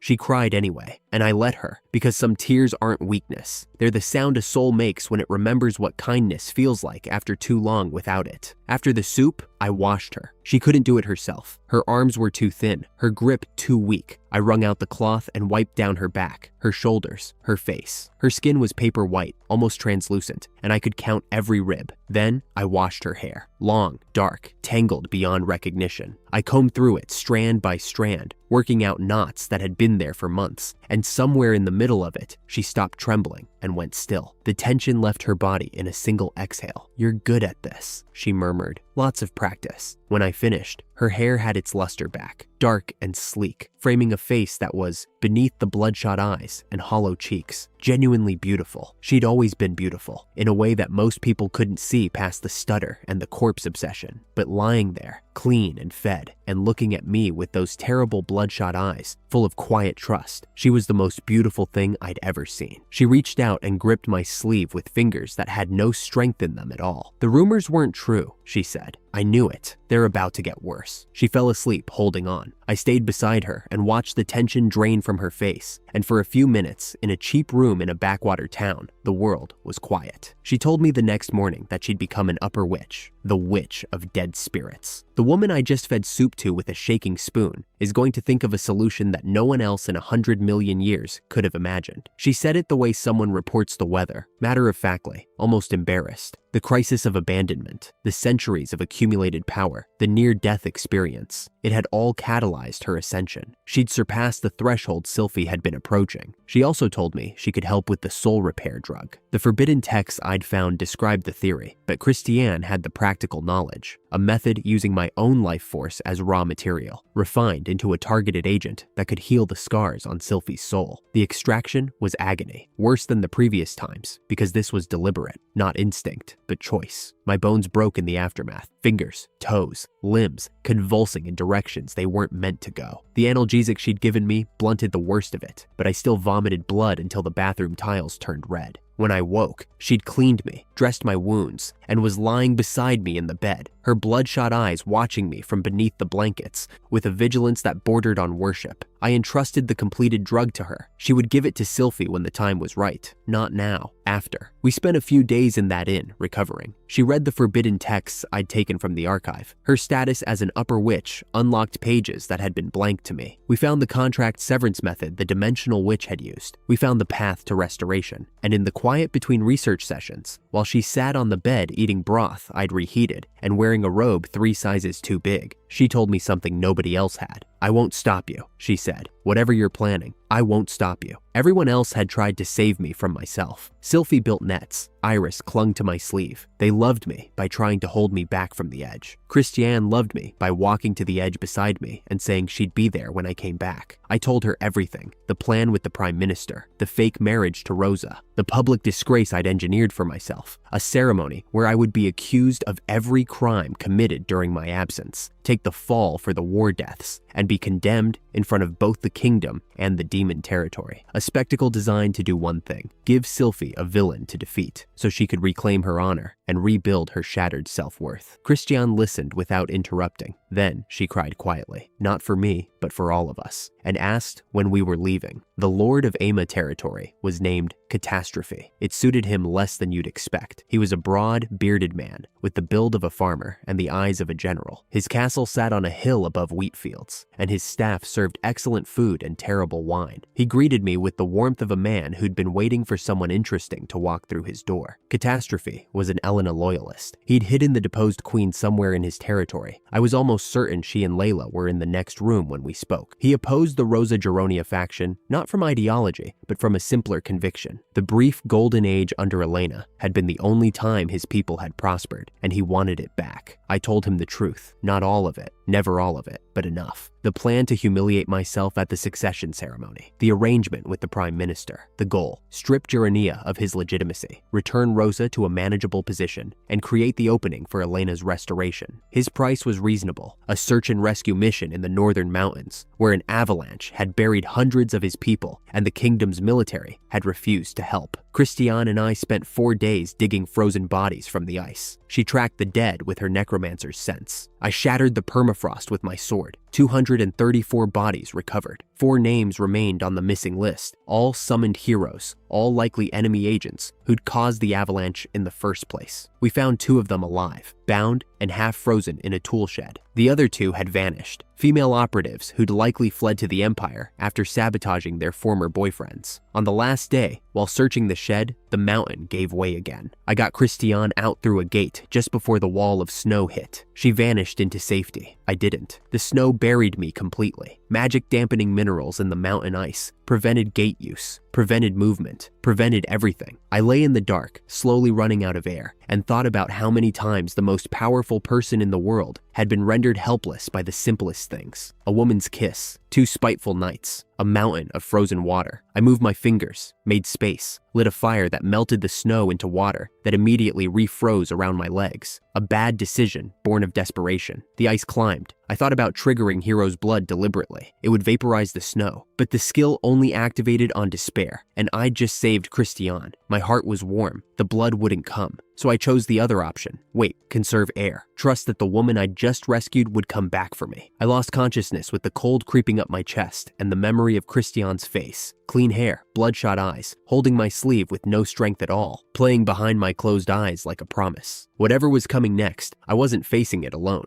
Not anymore. Christiane told me later what happened while I was buried. She landed in the Kingdom Cemetery, thrown there by the emergency gate I'd triggered in the last second before the avalanche hit. 2 hours. That was the window she calculated. 2 hours before the cold and the magic dampening snow killed me for good. The distance was impossible, from the royal capital to Ama territory in under 2 hours, with no working gates and no allies. Anyone else would have mourned. Christiane stormed the royal castle instead. She marched through the front gate, turned the guards into living dead when they refused to let her pass, and walked straight into the Knight Commander's office. Silfie was sitting behind the desk, issuing petty orders to subordinates, wearing the title like armor against the world she'd given up on. Christiane didn't waste time with pleasantries. She told Silfie I was buried under an avalanche and that she needed her help. Silfie refused, said she had a position to maintain, said the word criminal like it was a shield. Christiane threatened to turn every person in the kingdom into living dead. She meant it. When you're an upper witch and the man you love is suffocating under a mountain of frozen water, threats stop being hypothetical. What broke through wasn't the threat. It was the question about Silfie's magic, the accelerating decay she hadn't told anyone about, the stagnation eating her from the inside. Christiane saw it written in every hesitation, every sluggish thought, every moment Silfie failed to act like the genius she was supposed to be. Something cracked in Silfie. She wept, ugly, graceless tears that had nothing to do with dignity. And then, the spirit inside her sparked back to life. Together, they cast a combined search spell that no single witch could have managed alone. Spirit magic merged with necromancy, punching through the snow's dampening field to find one fading heartbeat beneath 100 tons of ice. Christiane blasted the mountainside open with a synthesized spell that rivaled anything my holy sword could do. She found me barely alive, carried me on her back because she was too short for my feet not to drag, and brought me to safety. Silfie left before I woke up, wrote "going home" in the snow, and vanished. When Christiane told me this, hesitant, downplaying her own role, giving all the credit to Silfie's navigation spells, I felt something warm settle in my chest. Not just gratitude, recognition. She had been closer to me than anyone, not because of ancient contracts or sworn oaths, but because she chose to be, every day, without being asked. I woke with her face hovering over mine, those bloodshot eyes streaming tears, and I understood something I should have grasped much sooner. The woman who couldn't walk into a theater alone, who stuttered through every introduction, who'd been bullied out of every place she'd ever tried to belong. She had torn through a kingdom's defenses, bent an upper witch to her will, and shattered a mountainside. For me. She reached for my hand and missed. I caught her fingers instead and held them against my cheek. Her skin was freezing. She'd been pouring magic into me for hours. "You're incredible," I said. She shook her head and mumbled something about Silfie doing the hard part. That was a lie, and we both knew it, but I let her have it. She'd earned the right to be modest about saving my life. Over the next 2 days, my frostbite healed, and the feeling returned to my extremities. Christiane barely left my side. She slept curled against me, one hand always gripping my sleeve, as if she was afraid I'd vanish into snow again the moment she closed her eyes. I understood the impulse. Everyone I'd ever cared about had been taken from me at least once. The reflex to hold on was something I couldn't judge. During that quiet recovery, she told me other things. How she'd been expelled from the demon territory. How the servants had poured hot soup on her hands every day until she stopped coming to meals. How Nana had given her cookies at the gate as a goodbye present, and she'd eaten them one crumb at a time across 3 countries because they were the only food she had. How she'd become an upper witch alone on a roadside, receiving the title that should have been Silfie's, and felt nothing but guilt about it. She told me all of this while staring at the ceiling, her voice flat and matter-of-fact, as if describing weather patterns. I listened without interrupting. When she finished, I pulled her closer and said nothing, because some wounds don't need words. They just need someone who stays. The days that followed were quiet. Recovery at Catastrophe's castle, reports from our summoned hero scouts, Takeo and Jin, whose combined reconnaissance skills now stretched across national borders, and a letter from Rosa scheduling the succession ceremony for 1 month out. She'd arranged for me to stay in Ima territory under the pretense of etiquette training, which gave us exactly the window we needed. Christiane and I would use that month to investigate the Vental Empire. If the ceremony was going to work, I needed to understand what was really happening beyond our borders. We entered the Vestal Republic first, traveling as an upper witch and her servant. The border guards barely glanced at Christiane's golden seal before waving us through. The church headquarters was a different matter entirely. Cardinal Tolman greeted us with the warmth of a man who owed Christiane his career. She'd neutralized the corrupt factions during her previous visit, and he'd risen in the vacuum. We sat in his study while he explained the state of things. Rosa's faction had the church's support for the succession ceremony. The new pope was continuing the old pope's allegiances, and Tolman himself had been overruled on whether to attend. I listened, said little, and filed away every detail. The church was not going to help us. Fine, we'd use them anyway. That night, the church reminded me why I hated institutions. They separated Christiane and me. She got a lavish suite, I got a cell with stale bread. The new pope and a jealous cardinal had conspired to isolate me. When a blonde priestess entered my room, stripped her own clothes, and started screaming about assault, I understood the play immediately. They dragged me to a tribunal. The pope presided. Christiane was brought as a witness. The whole thing was theater. Jealous clergy punishing me for being close to the woman they worshipped from afar. I let them chain me. I let them raise their spears. And then Christiane snapped. A death spirit the size of a cathedral dropped into the judgment hall. The pope, the cardinal, every bishop who'd orchestrated this farce,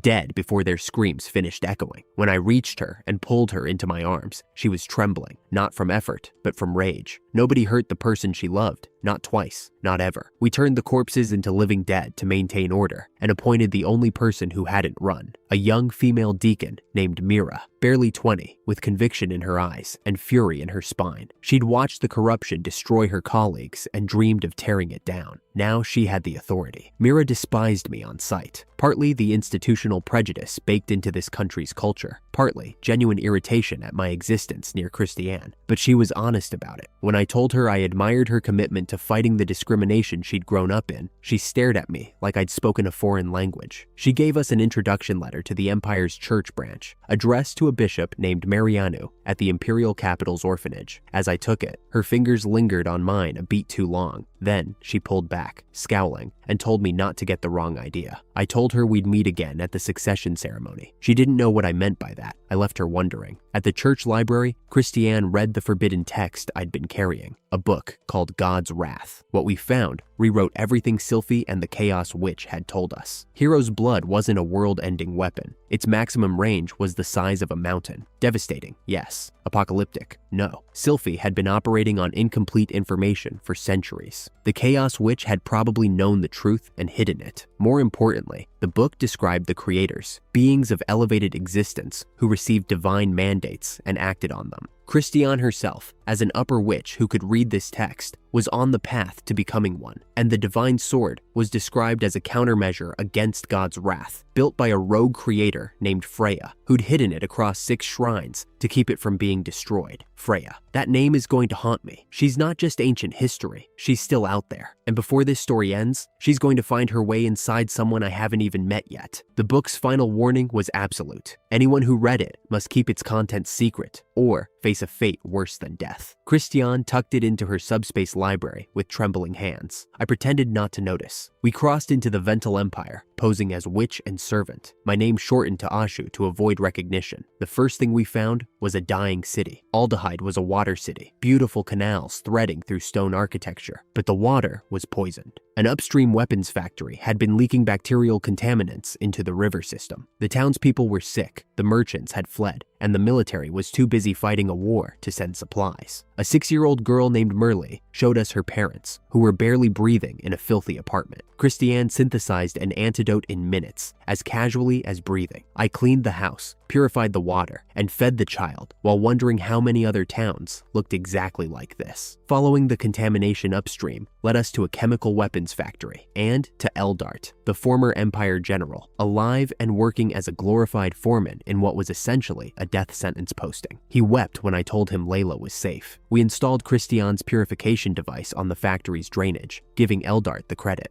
An upper witch's engineering favor was worth more than a general's title in this world. The Empire was nothing like what the kingdom had told us. It was a technology nation, not a military one. The buildings were engineered with precision that outstripped anything in the kingdom. The roads were smooth, the infrastructure was modern, and the war that everyone back home called an empire invasion looked very different from this side. The kingdom had attacked first, seizing mining resources. The empire had simply taken them back. At the imperial capital, Mephistopheles summoned us to his office. The former demon territory researcher turned empire general sat behind his desk with that crooked grin, poured me a cup of something black and bitter called coffee, and talked for hours. He'd left the demon territory because the weak died unnoticed there, same as everywhere. His sister had died that way. Low magic, low value, invisible. He thought if he could research the demon lord factor, he could create something that gave powerless beings a chance. The chimeras had been his attempt. They'd failed. Now Christiane told him the truth. The factor was a byproduct, a failed iteration of the hero variant. No amount of research would produce results beyond what he'd already achieved. The cooldown was 100 million years. I watched the light go out of his eyes. Then, Christiane handed him a book, the same one she'd given Layla, and told him it could elevate his existence to a true mage's rank. His eyes reignited. He called her master and meant it. From Mephistopheles, I learned the war's real shape. Summoned heroes on both sides running amok, the kingdom's casualties caused by their own reckless deployments, and the Empire's measured response. I learned the Emperor was obsessed with Layla, so obsessed that Eldart had been kept alive just to tell stories about her. I learned that a multinational summit was coming, and that things were about to get much worse. We also met Ayane, a summoned hero turned marquise, who'd built an empire of coffee and tea. She was arrogant, shallow, and immediately infatuated with me. Her 2 summoned hero bodyguards tried to rough me up after the meeting. I broke their fingers, healed them, broke them again, and healed them again until they understood the message. Christiane watched from the doorway with an expression that said she'd have preferred the living dead approach, but Ayane gave us something valuable without knowing it. The summoned heroes who'd triggered the avalanche, the ones who tried to kill me, were the Emperor's personal operatives, not Mephistopheles' soldiers. The Emperor had his own agenda, separate from the military chain of command. The summit party changed everything. I infiltrated the imperial castle disguised as a maid, an arrangement born from Christiane's jealousy and my own unfortunate face. Blonde wig, makeup, horns stolen from a mounted goat head on the wall. The result looked enough like Iris to fool anyone who'd only seen her from a distance. What I found inside was a nightmare dressed as diplomacy. Representatives from every human nation toasting each other while presenting their master plan, the mass enslavement of all demon kind. Slave collars that bound to the demonic mana organ, Rosa announcing it to thunderous applause, and Mephistopheles on his knees with a collar around his neck, forced to demonstrate the product. Silfie was there too, in the crowd, wearing the Knight Commander's uniform. She looked at the fake Iris me and called out Iris's name, and the fact that she didn't see through the disguise, didn't feel me at all, told me everything about how far the stagnation had taken her. I strapped on the collar myself and let Rosa register it. The magic probed for a demonic mana organ, found nothing because I was human, and fizzled. I pretended to struggle, then stood upright and told the room their miracle collar didn't work. Rosa collapsed from the killing intent I sent her way. The audience gasped. The carefully constructed demonstration crumbled in 30 seconds. Then, I tore the collar off Mephistopheles, scooped him up like a bride, and crashed through a stained glass window while the Crimson Witch screamed about wanting the beautiful demon girl for herself. Mephistopheles, being carried in my arms, had the audacity to blush. We hid in an empty room on the 3rd floor. He confirmed what I'd feared. The slave collars were real, mass-produced, and built using Christiane's stolen research on the demonic mana organ. The Crimson Witch, and possibly other upper witches, had supplied the magical framework. The goal wasn't just slavery, it was breeding, using the collars and nymphar flower extracts to create half-demon children with demonic beauty and magical power, raised as loyal servants of human nations. I saved Ayane from an assassination attempt that same night, still wearing the maid outfit. Then, we fled to Aldehyde, through the gate I'd planted days earlier. In the Water City, Christiane told me the witch network was buzzing. They'd registered a new Demon King, Demon King Ashti. My maid disguise had gone viral among upper witches. Every one of them now wanted to capture me for the Demon Lord factor they still believed was inside. I took off the wig and burned it. We sailed east to the Gyold Empire with Mephistopheles and a new companion, Shay, a girl I'd found starving in Aldehyde, whose father had died because I'd walked past her when she begged for help. She had an odd habit of licking my fingers, and an odder secret. She was a spirit bound to a magic stone, the guardian of a holy sword shrine, separated from her post so long she'd forgotten her purpose entirely. Her grandfather Ju lived on the island. He was a barrel-chested old fighter, with a beard like a mountain, and the exact same combat style as Silfie. When I asked, he confirmed it. He'd taught her centuries ago, called her that damn brat hag with obvious affection. He tested me with his fists before he'd share anything. I closed my eyes, emptied my mind, and hit him with a technique born from years of lonely practice. A strike so fast it broke the sound barrier. He went down coughing blood. I healed him immediately, mortified. Lying on his back in the grass, he told me about Shay. She was a shrine spirit, like Pip on the island. Her magic stone was hidden in his basement. If she fulfilled her duty as guardian, she'd fall asleep, possibly forever. Spirits who wait for millions of years while the world forgets them. Hold that thought. It's going to echo at the very end of this story, in a way I never expected. Mephistopheles volunteered to form a spirit contract with her, becoming her anchor so she could remain in the world after the shrine's power was claimed. The contract was sealed with blood and light. Mephistopheles called her his daughter. She called him Papa. Something in my chest ached at the tenderness of it. The eccentric researcher who'd betrayed us, standing in a kitchen on a tiny island, holding the hand of a spirit girl who'd just given him the family his dead sister never got to be. Shay led us through a spatial rift in the island's northern cliffs into a glowing cave of luminescent minerals, blues and greens refracting off crystal walls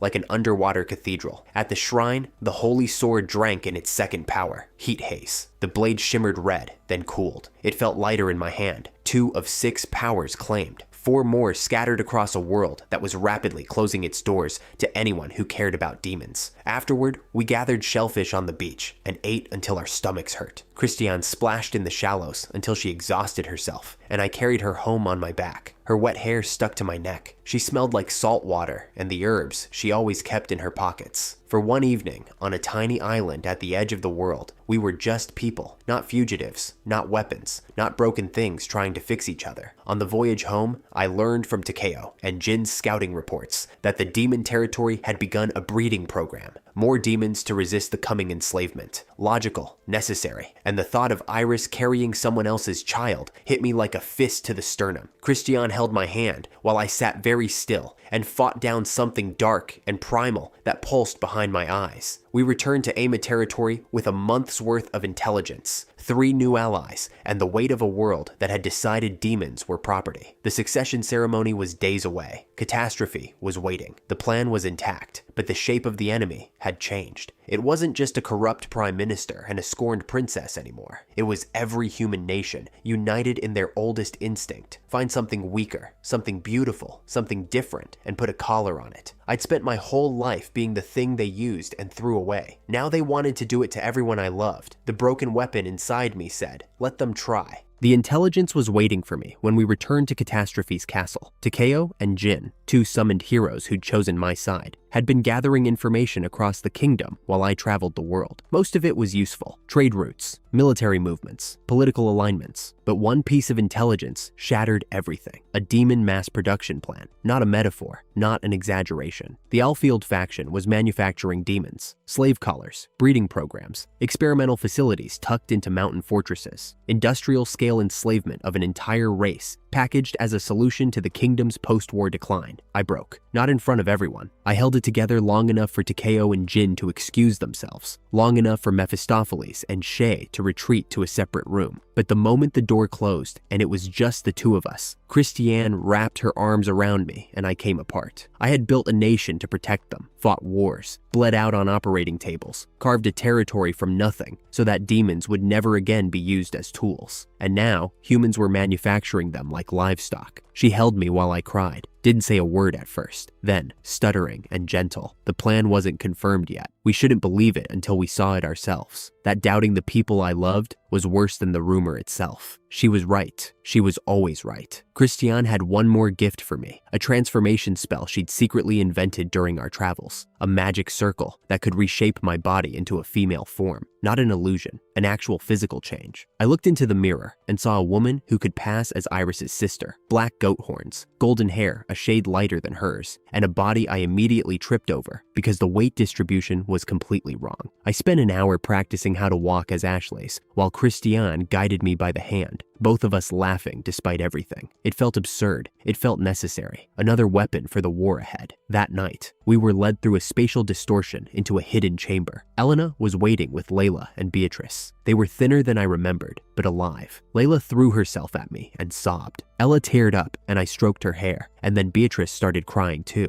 her enormous voice shaking the walls. They told me everything: how Ella had taken the blame for my disappearance, how she'd been hiding here under Catastrophe's protection, quietly building a counter-strategy, how Rosa's overreach had pushed the kingdom to the edge of open revolt, and how the Prime Minister's faction was crumbling. I told them the plan, not the sanitized version, the real one. I would play the villain, announce myself as Rosa's fiancé, attend the succession ceremony, and publicly take responsibility for the war. Then, When every eye was on me, I would kill Rosa and transform into the demon lord Ashleys, giving every faction a common enemy. The room went cold when I said the word kill. My killing intent leaked, just for a second, and everyone flinched. Everyone except Christiane, who hugged me from behind and let her warmth dissolve the rage before it could spread. Elle's reaction surprised me. She wasn't horrified by the plan to kill her sister. She was horrified by the relief she felt hearing it. Years of stolen toys, stolen credit, stolen dignity, and now a stolen throne. She confessed she'd been planning the same thing herself. Then she confessed something else entirely, that she'd loved me since the day we met, that the gospel had stolen my name from her memory, and she'd never forgiven herself, that watching me find happiness in the demon territory had been agony, that if Christiane would allow it, she wanted to stand beside me too. The room was very quiet after that. Christiane's response was characteristically direct. My love was heavy, she said. Suffocating, actually. I would die for anyone I cared about, and the women who loved me had to accept that weight or break under it. Everyone laughed, eventually. Even Catastrophe, who'd been listening from the doorway. We drank terrible wine and talked about nothing important. And for one evening, the approaching storm felt far away. I left the next morning. Christiane and I embraced at the gate, and then the royal carriage took me to a life I despised. On the road to the capital, Rosa's escort was ambushed. A child lay in the road, a decoy. When the knight raised his sword to strike her, I caught the blade bare-handed. The attackers were Amy's people, the Bear Alliance, a resistance group of summoned heroes, led by the girl I'd once covered with my cloak. Amy had grown. Her stutter was gone, replaced by quiet authority. Nana was with her, her concealment skill now so advanced that even I couldn't detect her. They'd been surviving on their own, building something real from nothing. They wanted to capture Rosa's fiancé. They didn't know it was me. I told them what I could, offered them royal blood for their return home ritual if they could prepare the magic circle in time. Amy's eyes went complicated. She didn't want to leave. Nana's went bright with hope, then dim when she saw Amy's face. I told them to enjoy this world while they could, and walked away before anyone could say something we'd regret. The capital swallowed me whole. Rosa ran to me the moment I arrived, all warmth and genuine affection. She was in love, really, truly in love, with a version of me that existed only in her childhood memories. I held her, stroked her hair, and felt nothing but the precision of a surgeon cutting along a line. But something was wrong with her. During our first conversation, her eyes went dead for a fraction of a second, and an alien pressure crushed the room. Her butler Reinhardt collapsed, blood streaming from his nose. When I submitted, the pressure vanished, and she was herself again, smiling, asking about Ama. I visited the Prime Minister next. Geronia was a wreck, gaunt, harried, stripped of power by Rosa's faction. He told me something had taken over the princess, something that overpowered even Silfie with a flick of its finger. The creator god, it had to be. Then he told me about Silfie. She'd had a baby, recently. The father was Vincent Alfield, the very knight who'd thrown me into the river. The world went dark. I felt Hero's blood stir, but it wouldn't activate because the despair was aimed at myself, not at a loved one in danger. I was just broken, standing in the Prime Minister's office, light leaking from my skin, while an old politician stared at me with genuine fear. I swallowed it, made a deal with Geronia, his position guaranteed in exchange for Silfie's secret. Then I went to find her. I infiltrated Alfield territory with Nana. She rode on my back as I ran, too fast apparently, because she passed out halfway there, and I had to stop at a town called Calcaire to let her recover. While she slept, I bought street food from a vendor who pointed me toward a one-armed man in the slums. Lodge had lost his arm to the slave collar prototype. The metal fused with flesh and dissolved the limb like acid. He and 2 others had been discarded when they were no longer useful, cast into poverty with shattered bodies and sealed mouths. I healed their phantom pain. They told me everything. The collar factory, the experiments, the children who died screaming while researchers took notes in comfortable chairs. We found the research facility beneath Alfield Castle, pristine, well lit. Researchers in comfortable clothes, chatting like they were on vacation. In the deepest chamber, 11 demons sat in cages, survivors of the village massacre, children among them. The poison witch arrived to test her latest slave collars on 2 of them, a brother and sister. While the magic circle flared, I touched both children and placed an invisible hero's wall inside their bodies. The collars activated, the children lived. The researchers cheered, thinking they'd finally succeeded. That night, I opened a gate and sent all 11 demons to Catastrophe's castle. Then, I went to find Silfie. Nana's concealment got us into her room through a third-floor window. She was lying in bed with her baby beside her, a tiny thing gripping her finger. She looked peaceful. She looked devastated. I stood there invisible, watching her, and cried without making a sound. When the nursemaid took the baby, I slipped into her canopy and whispered my name. Her hands found my face in the dark. She pressed her cheek to mine. She was sobbing,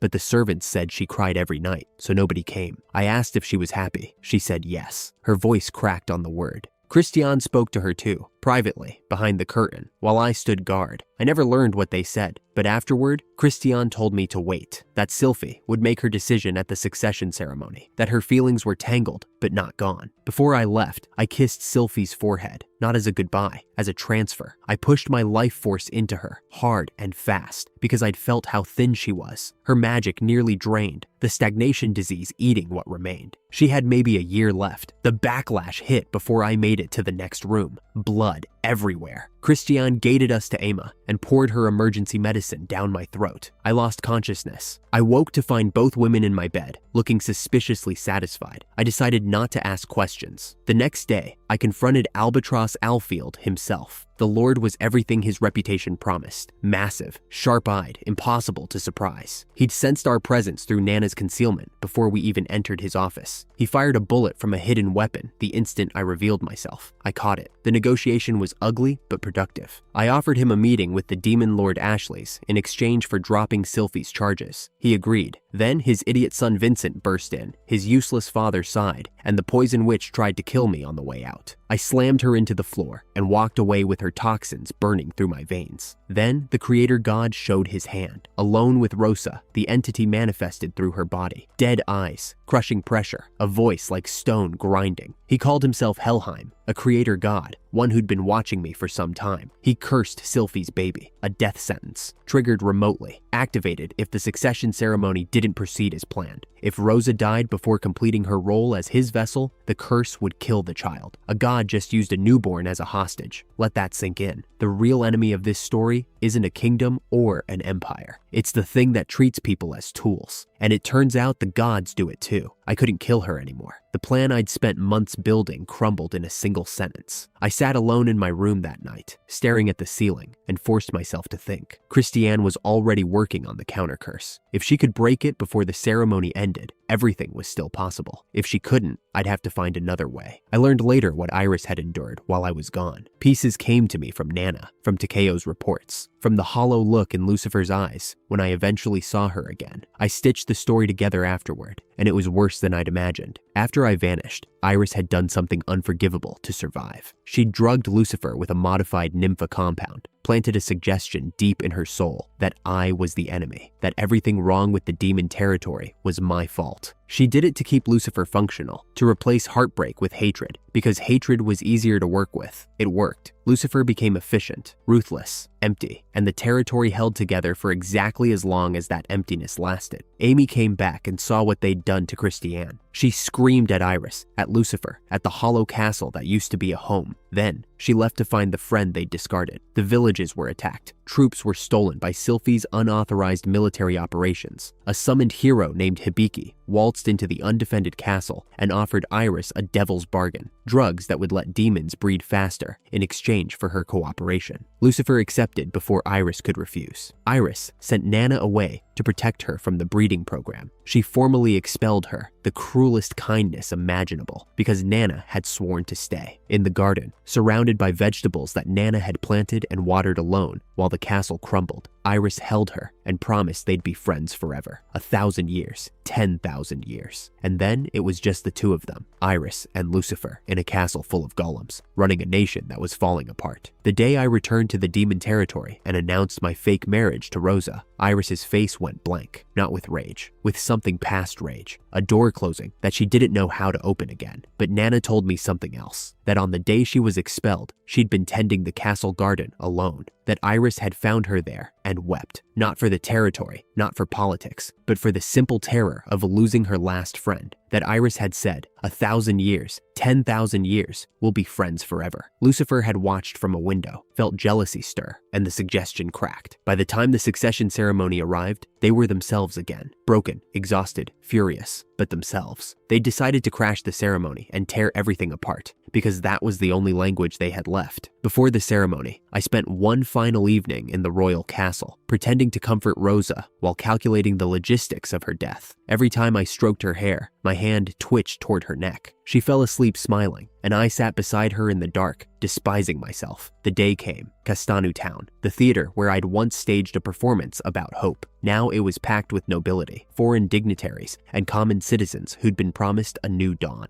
Pope Mira presided, young, sharp, giving nothing away. Rosa's faction had transformed the ceremony into a public spectacle, coronation, war crimes tribunal, and slave trade launch event, all in one. I walked in at Rosa's side, the perfect fiancé, smiling for the cameras, while my mind counted exits and calculated angles. Everything was in position. Christiane was working the counter curse from Emma. Elena's team was hidden in the crowd under Nana's concealment. Amy's Bear Alliance was scattered through the audience. The Prime Minister had his instructions. Layla had her mind break spell ready. Then the ceremony began, and the plan immediately started falling apart. Rosa's speech was magnificent, genuinely, terrifyingly good. She wept for the kingdom. She pledged her life to the people. She bowed to commoners, something no monarch had ever done. The crowd loved her. They would have followed her into fire. Then she announced the slave trade, framed it as war reparations, showed the caged demons, and I saw Iris and Mila in a cage on the stage, shackled but alive. Lucifer was there too, already wearing a slave collar, the Crimson Witch gloating over her like a trophy. Mila broke free first. She shattered her cage with a burst of combined magic, hers and Lucifer's, channeled through the collar at tremendous cost. She stood on that stage, 11 years old, and screamed at the crowd to remember the performance, to remember that demons were people. Some of them cried, most of them didn't move. The Poison Witch dropped Mila with a single spell. Toxins flooded her body. She was dying in front of me, and I was bound by 5 witches restraining magic, unable to move. I stopped being careful. The magic I released was not subtle. 3 of the 5 binding witches collapsed instantly, unconscious, soiled, broken by killing intent alone. The Crimson Witch drew her sword. The Poison Witch backed away, and I walked to the center of the stage. I told the world the truth, that the war was my fault, that I had caused the chaos that destroyed the kingdom. Layla's mind break spell amplified the confession, and the crowd's worship of Rosa curdled into hatred aimed squarely at me. Then Elena appeared. She stepped out of nothing, Nana's concealment dissolving around her like morning fog, and the entire theater went silent, not because of magic, because of presence, because a queen had walked back into her kingdom, and every person in that building remembered what it felt like to be governed by someone who actually cared. Her speech was a masterwork. She condemned Rosa's slave trade. She exposed Alfield's collar factories. She addressed the crowd, not as subjects to be managed, but as people who deserved better than what they'd been given. And then she drew a short blade, gathered her long golden hair in one fist, and cut it off. The sound of it, that clean, decisive severing, carried through the silent theater like a blade through water. She held the shorn hair high, an offering, a pledge. Everything I have, she was saying, every vanity, every comfort, every part of myself that I value. Take it, I am yours. The crowd erupted. Not everyone. Some nobles were calculating the profit margins of losing their slave trade investments, and the Empire delegation sat in careful silence. But the common people, the ones who'd starved through the war, the ones whose children had died, they wept and they roared and they believed. But I saw what Elena couldn't. Her plan didn't account for the baby. If Rosa was deposed, the Creator God's curse would activate. If the ceremony failed, Silfie's child died. I was running out of time. I scanned the sky and saw nothing. No bird, no signal. Christiane was still working. The floor dropped out. Rosa's eyes went dead. The alien pressure returned, but amplified 1,000-fold, pouring from her small body like a dam had broken. Every person in the theater was forced to their knees. Nobles, soldiers, witches, commoners, all of them. Elena staggered. Mira dropped to one knee, her composure cracking for the first time. The Creator God spoke through Rosa's mouth, and his voice filled the theater through the amplification crystals. Low, ancient, contemptuous. He called Elena's speech childish. He called the entire ceremony a farce. The divine pressure made the words feel true in a way that bypassed reason and went straight to the spine. This wasn't politics anymore. This was something older, something that didn't care about treaties or speeches or haircutting oaths. If you thought this story was about a kingdom betraying a hero, you were wrong. That was just the prologue. This is where the real fight begins. I was the only one still standing. Hero's blood helped with that. The thing in my veins recognized divine power and pushed back reflexively, though it cost me. My vision blurred, my hands shook, but I stood. Then a bird landed on my shoulder, small, ordinary, carrying enough magic in its feathers to tell me one thing: the curse was broken. Christiane had done it. I moved before anyone could react, stole the Crimson Witch's bastard sword while she was on her knees, walked to the center of the stage, and in a single horizontal stroke, I took Rosa's head. The creator god's scream came from the severed head itself, shrill, inhuman, furious. He cursed me, promised retribution, but the baby was safe, and the vessel was destroyed, and his manifestation was already fading. I activated Christiane's transformation spell. Light wrapped around me, and I changed. The audience watching in frozen horror as the fiancé who just decapitated a princess became a demon woman with black horns and crimson eyes. I held the head high and declared myself Ashti's, the demon lord, the architect of the war, the enemy of all mankind. Give them a common target, I'd said. Make them unite against something they can all hate. The crowd obliged. Elena pivoted instantly. She pointed at me and declared that the kingdom and the demon territory would unite to hunt the demon lord Ashti's. Iris appeared at her side, my Iris, who I hadn't seen in months, and added her voice. A human queen and a demon princess, standing together against a common enemy. The crowd screamed for my blood. Kill her. Kill the demon lord. The chant built and built until the theater shook. The upper witches attacked. The summoned heroes attacked. A boy named Hibiki slapped a new slave collar around my neck, one that bound to the soul, not just the demon core. Pain laced through my body like lightning, but it didn't matter, because the plan had worked. Every faction in that theater was now pointed at me. The political crisis was over. Rosa's faction had collapsed. Alfield was exposed. The slave trade was dead. Elena had her kingdom back. All it cost was everything I had. They chained me in the center of the stage. Elena was already negotiating the three-nation alliance, kingdom, empire, demon territory, with Mira officiating. The crowd was still chanting. The nobles were calculating. The world was rearranging itself around a common enemy, exactly as I'd designed. I looked up at the sky, wondered where Christiane was, wondered if Silfie's baby was sleeping peacefully, wondered if Iris had meant to scream my real name instead of Ashti's, or if it had just slipped out. Then a bird landed on my shoulder again. Christiane's voice, faint through the magic. She could get me out. Just draw a gate circle on the ground. I did. Small, precise, hidden under the chains. Light swallowed the stage. When it cleared, Christiane was there, grinning that bloodshot grin, staff raised, already matching the Crimson Witch's signature technique with a casual flick of her wrist. And beside her, carried in her arms, was Silfie, not the hollow knight commander, the real one, eyes blazing, voice sharp, bossy and imperious, and utterly, magnificently alive. Silfie's spirit magic dissolved the slave collar from my soul. Christiane held off the Crimson Witch. I grabbed them both and poured magic into the gate. The last thing I heard was Iris screaming my name, my real name, not Ashti's. Ash. The light took us, and the political climax of this story ended the way every climax in my life seemed to end, with me running from the people I loved, carrying the people who refused to let me go, wondering if any of them would ever forgive me. But the creator god was real. He was angry, and he was coming. The political war was over. The cosmic one was just beginning.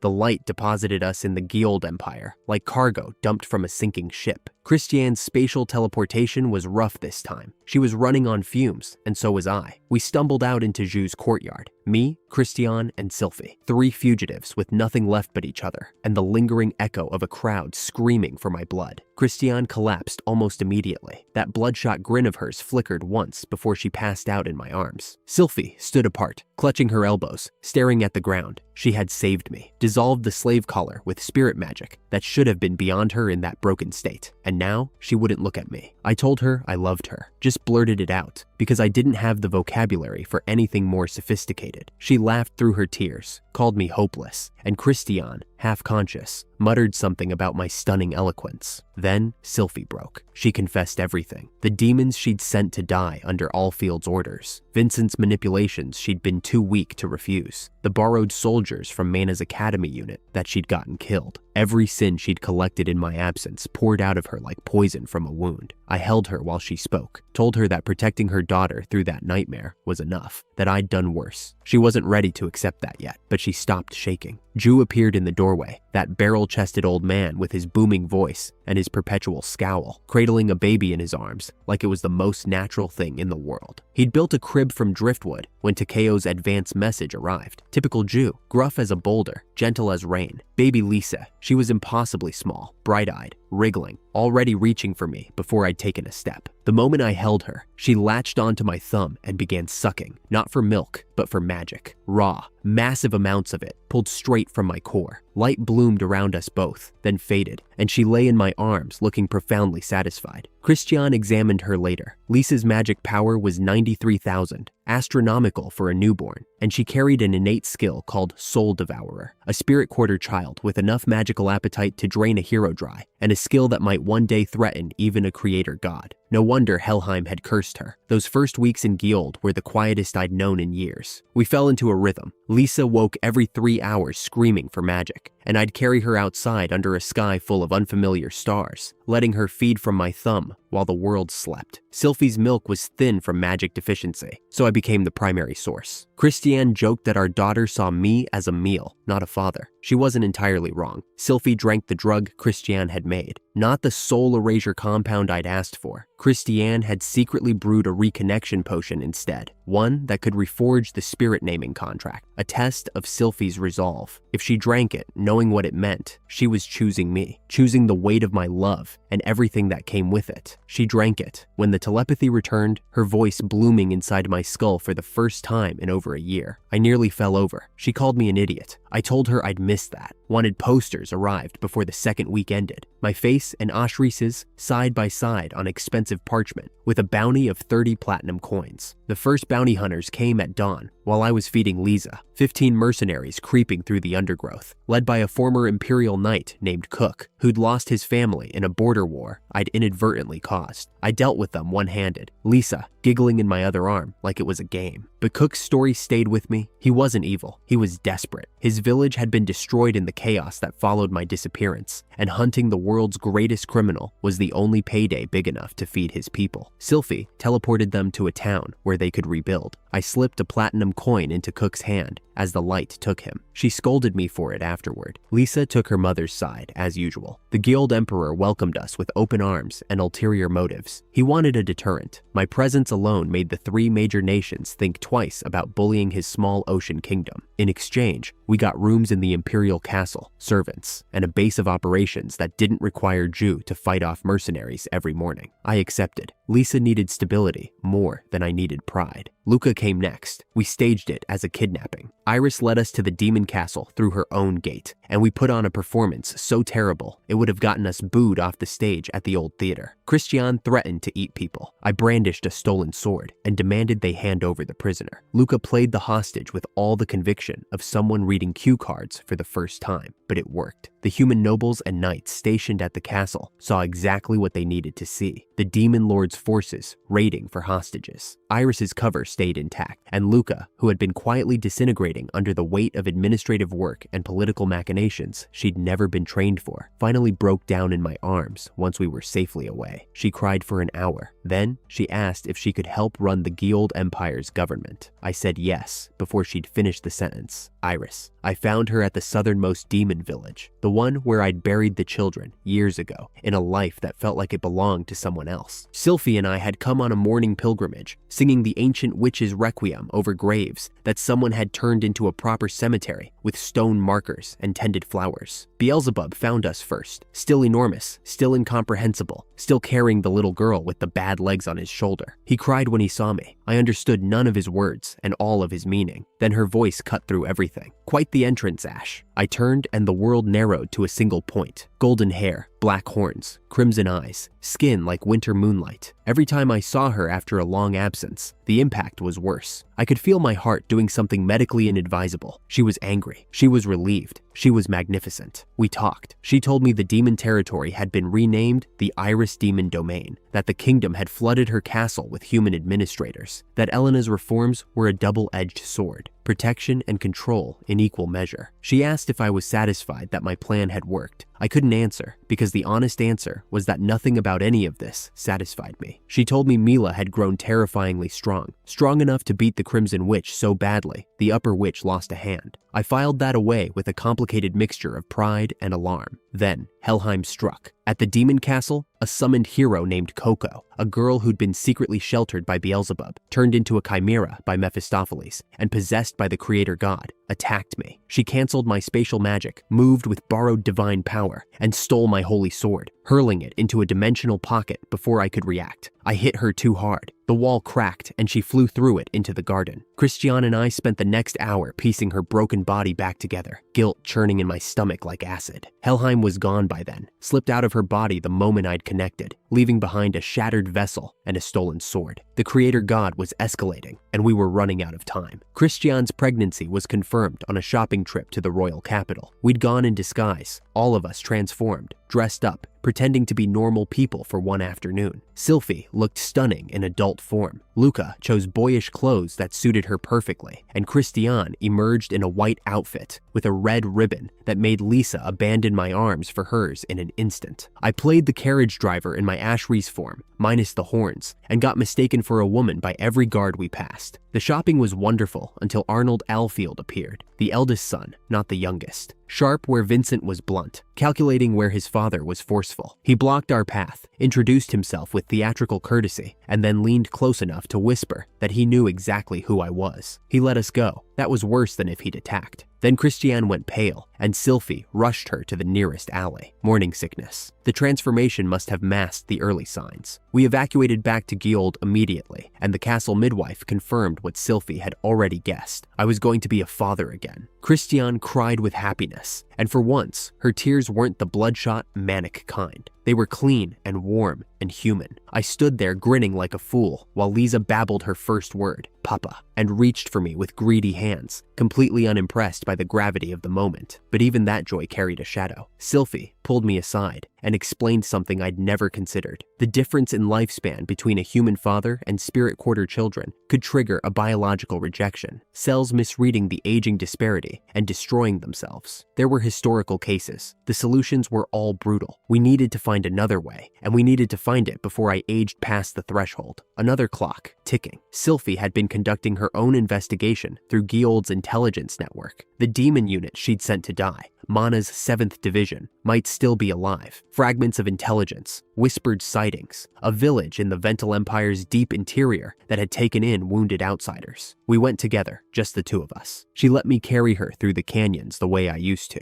and she pressed her face against my chest and pretended the tears were from the wind. The village sat on top of a massive rock shelf, accessible only by a spiral staircase carved into the cliff face. We climbed straight up the vertical rock instead. A guard named Gamel challenged us at the top. Silfie beat him without using body enhancement, then healed him afterward. He spent the rest of the day following us around, with a bewildered expression. They led us to the infirmary. Mana was wrapped in bandages from head to toe. Her right leg below the thigh was gone. Her eyes were damaged beyond sight. She lay on the bed crying, unable to respond to anything except sound. I called her name and she reached for my voice. That was the worst moment. Worse than the ceremony. Worse than the slave collar. Worse than being buried alive. Because Mana was a student, a child I'd sworn to protect, and she was lying in a bed in a hidden village at the edge of the world, blind and broken, because the adults in her life had used her as a pawn in a war that should never have been hers. Silfie didn't apologize. She told them she'd come to accept their hatred, not to beg forgiveness. Charlotte, the unit commander, agreed to let us treat them on that condition, that the resentment would never be asked to heal. We spent days treating their wounds. I handled Mana's eyes and the severe cases, while Silfie poured every drop of her recovering magic into the others. I fitted Mana with a prosthetic leg, a biomagical construct that would fuse with her body over the coming year. She gripped my arm through the pain and didn't make a sound. Charlotte cried when it was over. Then the other students cried. Then everyone cried, including the village guard who'd been trying very hard to maintain his dignity. It was messy and honest and exactly what they needed. Silfie went back every day after that, teleporting from Giold to tend their recovery until she was so drained she could barely stand. I carried her to bed each night and told her she was brave, and she called me a liar, and Lisa crawled between us and fell asleep, sucking my thumb. Back in Guild, Christiane had been reading, obsessively, methodically, the way she did everything. Upper Witch archives, forbidden texts, anything she could access through her status. And she'd found something. The Demon Lord factor was reviving inside Iris. That sealed box I told you about, the one sitting quietly in Christiane's lab, this is why it mattered. Sealing something and destroying something were never the same thing. And now the bill has come due. The extraction Christiane had performed years ago was containment, not elimination. The underlying cosmic mechanics, hero and demon lord as complementary forces, still existed, and the intimacy between me and Iris, between a hero variant and the former vessel of the demon lord, had provided exactly the energy needed for regeneration. Iris knew that was what she'd been hiding, why she kept her distance, why she'd placed herself under self-hypnosis using the Nympha drug, not to forget me, but to suppress the factor's influence. Christiane connected the dots further. The dimensional witch hadn't just severed my contracts on a whim, she'd been dead before she arrived, a vessel for the creator god, using the encounter to strip the impurities from my soul that might interfere with Hero's Blood's activation. Helheim's theft of the Holy Sword through Coco, the curse on Lisa, the factor's revival in Iris. These weren't separate attacks. They were a single coordinated campaign to strip away every safeguard and force the world-ending skill to trigger. The creator god was afraid of Lisa's soul devourer, afraid of Christiane's growing power, afraid that the pieces were assembling against him faster than he could tear them apart. And then the ships came, 15 warships, engine-driven, cutting through the Caldo Sea toward Guild's coast, a coalition fleet backed by Alfield's military apparatus and the Vental Empire's engineering. The three-nation alliance that Elena had built was supposed to prevent this, but Alfield had outmaneuvered even her, and the smaller nations had been bullied into compliance through threats to their slave labor economies. Jold's fleet was 52 sail-powered ships against 15 steam-driven warships. Numbers meant nothing when the enemy could outrun you.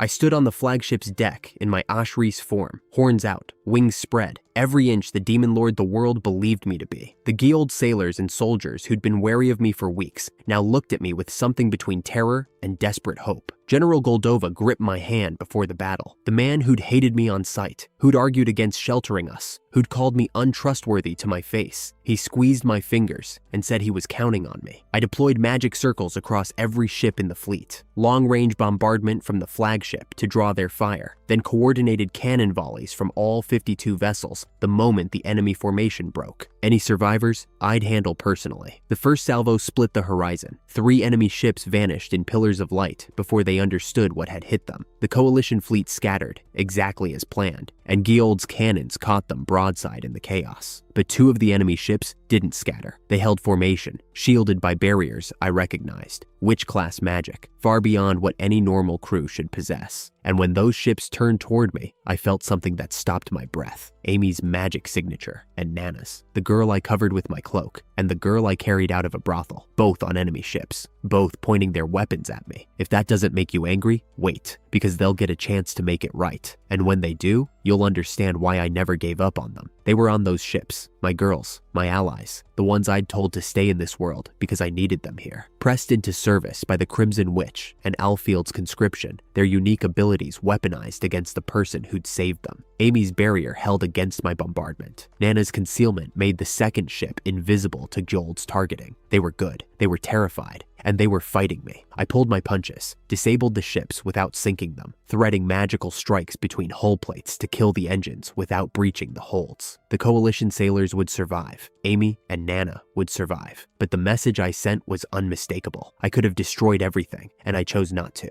12 of 15 enemy ships sank or surrendered. The remaining 3 limped home, carrying the story of what happened when you attacked the Demon Lord's stronghold with a navy. In the War Council afterward, the Guild Emperor's face was ashen. General Goldova's hands were still shaking. The intelligence officers laid out what the coalition's attack meant in strategic terms, and the room went quiet. A 10th World War was no longer theoretical. Every nation had drawn its line. Every faction had chosen its side. And the one person the world had united against was sitting in their war room, holding a baby who was chewing on his thumb. I looked at Lisa. She looked back at me with her mother's sharp eyes and smiled around my finger. The creator god was maneuvering. Alfield was plotting. Amy and Nana were trapped on the wrong side. Iris was fighting a demon lord inside herself. Mana was learning to walk on a prosthetic leg in a village at the edge of nowhere. And somewhere out there, Christiane was reading another forbidden book, searching for the theory that might save everything. The political war was over. The cosmic war and the real war, the one fought with ships and swords and screaming sailors, had just begun, and I had a baby to feed. The political war was over. The cosmic war and the real war had just begun, and the most dangerous fugitive in the world was holding a baby who was chewing on his thumb. That was the version of me the world got to see. But behind the war councils and the naval victories, something else was happening. Luca laid out the strategy in the Giold war room like she was born to it. Wooden pieces on a world map. Power balances reduced to numbers. The kingdom at 38. The Vental Empire at 30. Giold at 8. The demon territory at 4. Her answer was simple and terrifying. We needed the church, not as an ally, as a new axis of power. She proposed something I never would have imagined. Turn the Scaradia religion inside out. Build a new faith around a figure so overwhelming that nations would switch sides, not out of loyalty, but out of awe. The Scaradia alliance, she calculated, would climb to 45. Add the Demon Lord's military force, and suddenly the math changed. Suddenly, we could win, and that figure was going to be me. Christiane had been working on something in secret. Not another variation of the Ashri's transformation. Something fundamentally different. Something that would rewrite my body at the genetic level. Turn me into a woman in truth rather than illusion. And hidden inside that spell, stitched between the lines of the magic circle, was a second gift I never asked for. The immortality drug. The one that would let me live long enough to watch my children grow. Silfie was in on it. They told me it was an upgrade to the transformation. What they did not tell me was the cost. We traveled to the Scaradia Church headquarters in the Vestal Republic. Silfie came with me. Pope Mira received us in the cathedral with composure that made me suspect she had been waiting for this moment longer than she would ever admit. The negotiations began well. She dropped the pretense of hostility almost immediately, confessing that she had been maneuvering for months to create the political conditions for exactly this meeting. Then, she asked about a boy she had hired as a caravan guard 10 years ago, a nameless orphan with slightly yellowed skin who fought bandits barehanded and refused to eat at the same table as his employer. I did not remember her. She remembered everything. Then I activated the spell. The pain was unlike anything I had ever experienced. Not the clean agony of a wound, but something deeper. My soul being peeled back from my bones. The fundamental architecture of my body dismantled and rebuilt while I was still conscious. My magic poured out in quantities that darkened the sky outside the cathedral windows. The stained glass blazed white, then shattered. Every priest and knight in the building fell to their knees. I lost consciousness. When I woke, I was someone else. Smaller, lighter, female in a way that Ashri's had never been. Not a transformation layered over my real body, but a total rewriting. My hair glowed gold, trailing light like a lantern in the dark. My voice was different. My hands were different. The magical power that had made me the strongest being on the continent was gone, drained by the spell, locked behind a body that could not channel it. They named her Ashti. Silfie and Mira cobbled the name together from pieces of the people I loved. Ashri's, Christiane, Iris. The irony was not lost on me. I had spent years building personas to protect others. This time, the persona had swallowed me whole. No magic, no combat ability, no way to transform back without revealing that Ashti and Ashris and Ash were all the same person. The most powerful character in this story had become completely helpless. Mira moved fast. The Ashti Church was announced within hours. 30% of the Scaradia Faith's leadership pledged allegiance before I could even stand on my own. She had been laying groundwork for years, purging corruption, building loyalty among the clergy who wanted reform. All she needed was the miracle. I had provided it by accident. Back in Giold, baby Lisi slapped my face and refused to recognize me. She sniffed my finger, found the familiar magic, and latched on. The Giold military looked at the goddess sitting in the emperor's chair and found something they had not had in weeks: hope. Then I was poisoned. A serving woman named Isabella, trembling, her son's life held hostage. She wept as the paralysis took hold, and I smiled at her because it was all I could do. I wanted her to know I understood. A man stuffed me in a sack, and the world went dark. 5 days without food, shackled in iron, blind from the toxin's residual damage, ferried by ship to the Vestal Republic, then stolen again by the Crimson Witches squad, Amy, Nana, Belphegor at her side. They raided Vestal's stronghold, punched a perfect circle through the wall with Amy's anti-magic core, and spirited me away to Alfield territory. None of them knew I was Ash. Nana fed me a nutrient broth, squeezing the cloth into my mouth. because I was too weak to swallow. Amy held me and said I was going to be okay. I cried into her shoulder, not because of the pain, but because the girl who had once blown my arm clean off in battle was now cradling me like a child, and she did not even know who she was saving. Albatross Alfield fitted me with the latest slave shackle, elegant as jewelry, inescapable as gravity. His eldest son Arnold took one look at the goddess in chains, and something behind his calculating eyes went quiet. Arnold was the strangest captor I had ever had. He insulted my posture, critiqued my etiquette, and pushed his glasses up his nose every time I smiled at him, though they had not slipped. He was also the only person in that castle who asked if I was comfortable. When the queen sent a summoned hero to seize me, Arnold fought Hibiki in single combat and won through pure swordsmanship. The nobleman had more skill than the chimera had power. He told me he loved me, not as a ploy, not as leverage. He said it quietly, in his study, after sending the servants away, because he knew he would not get another chance. The strategy was about to swallow the personal, and he wanted those words to exist somewhere before they were buried. I could not hate him. The man who held my chain was also the only one who stood between me and assassination. A week of this, my magic slowly recovering, the world's factions converging on Castanu,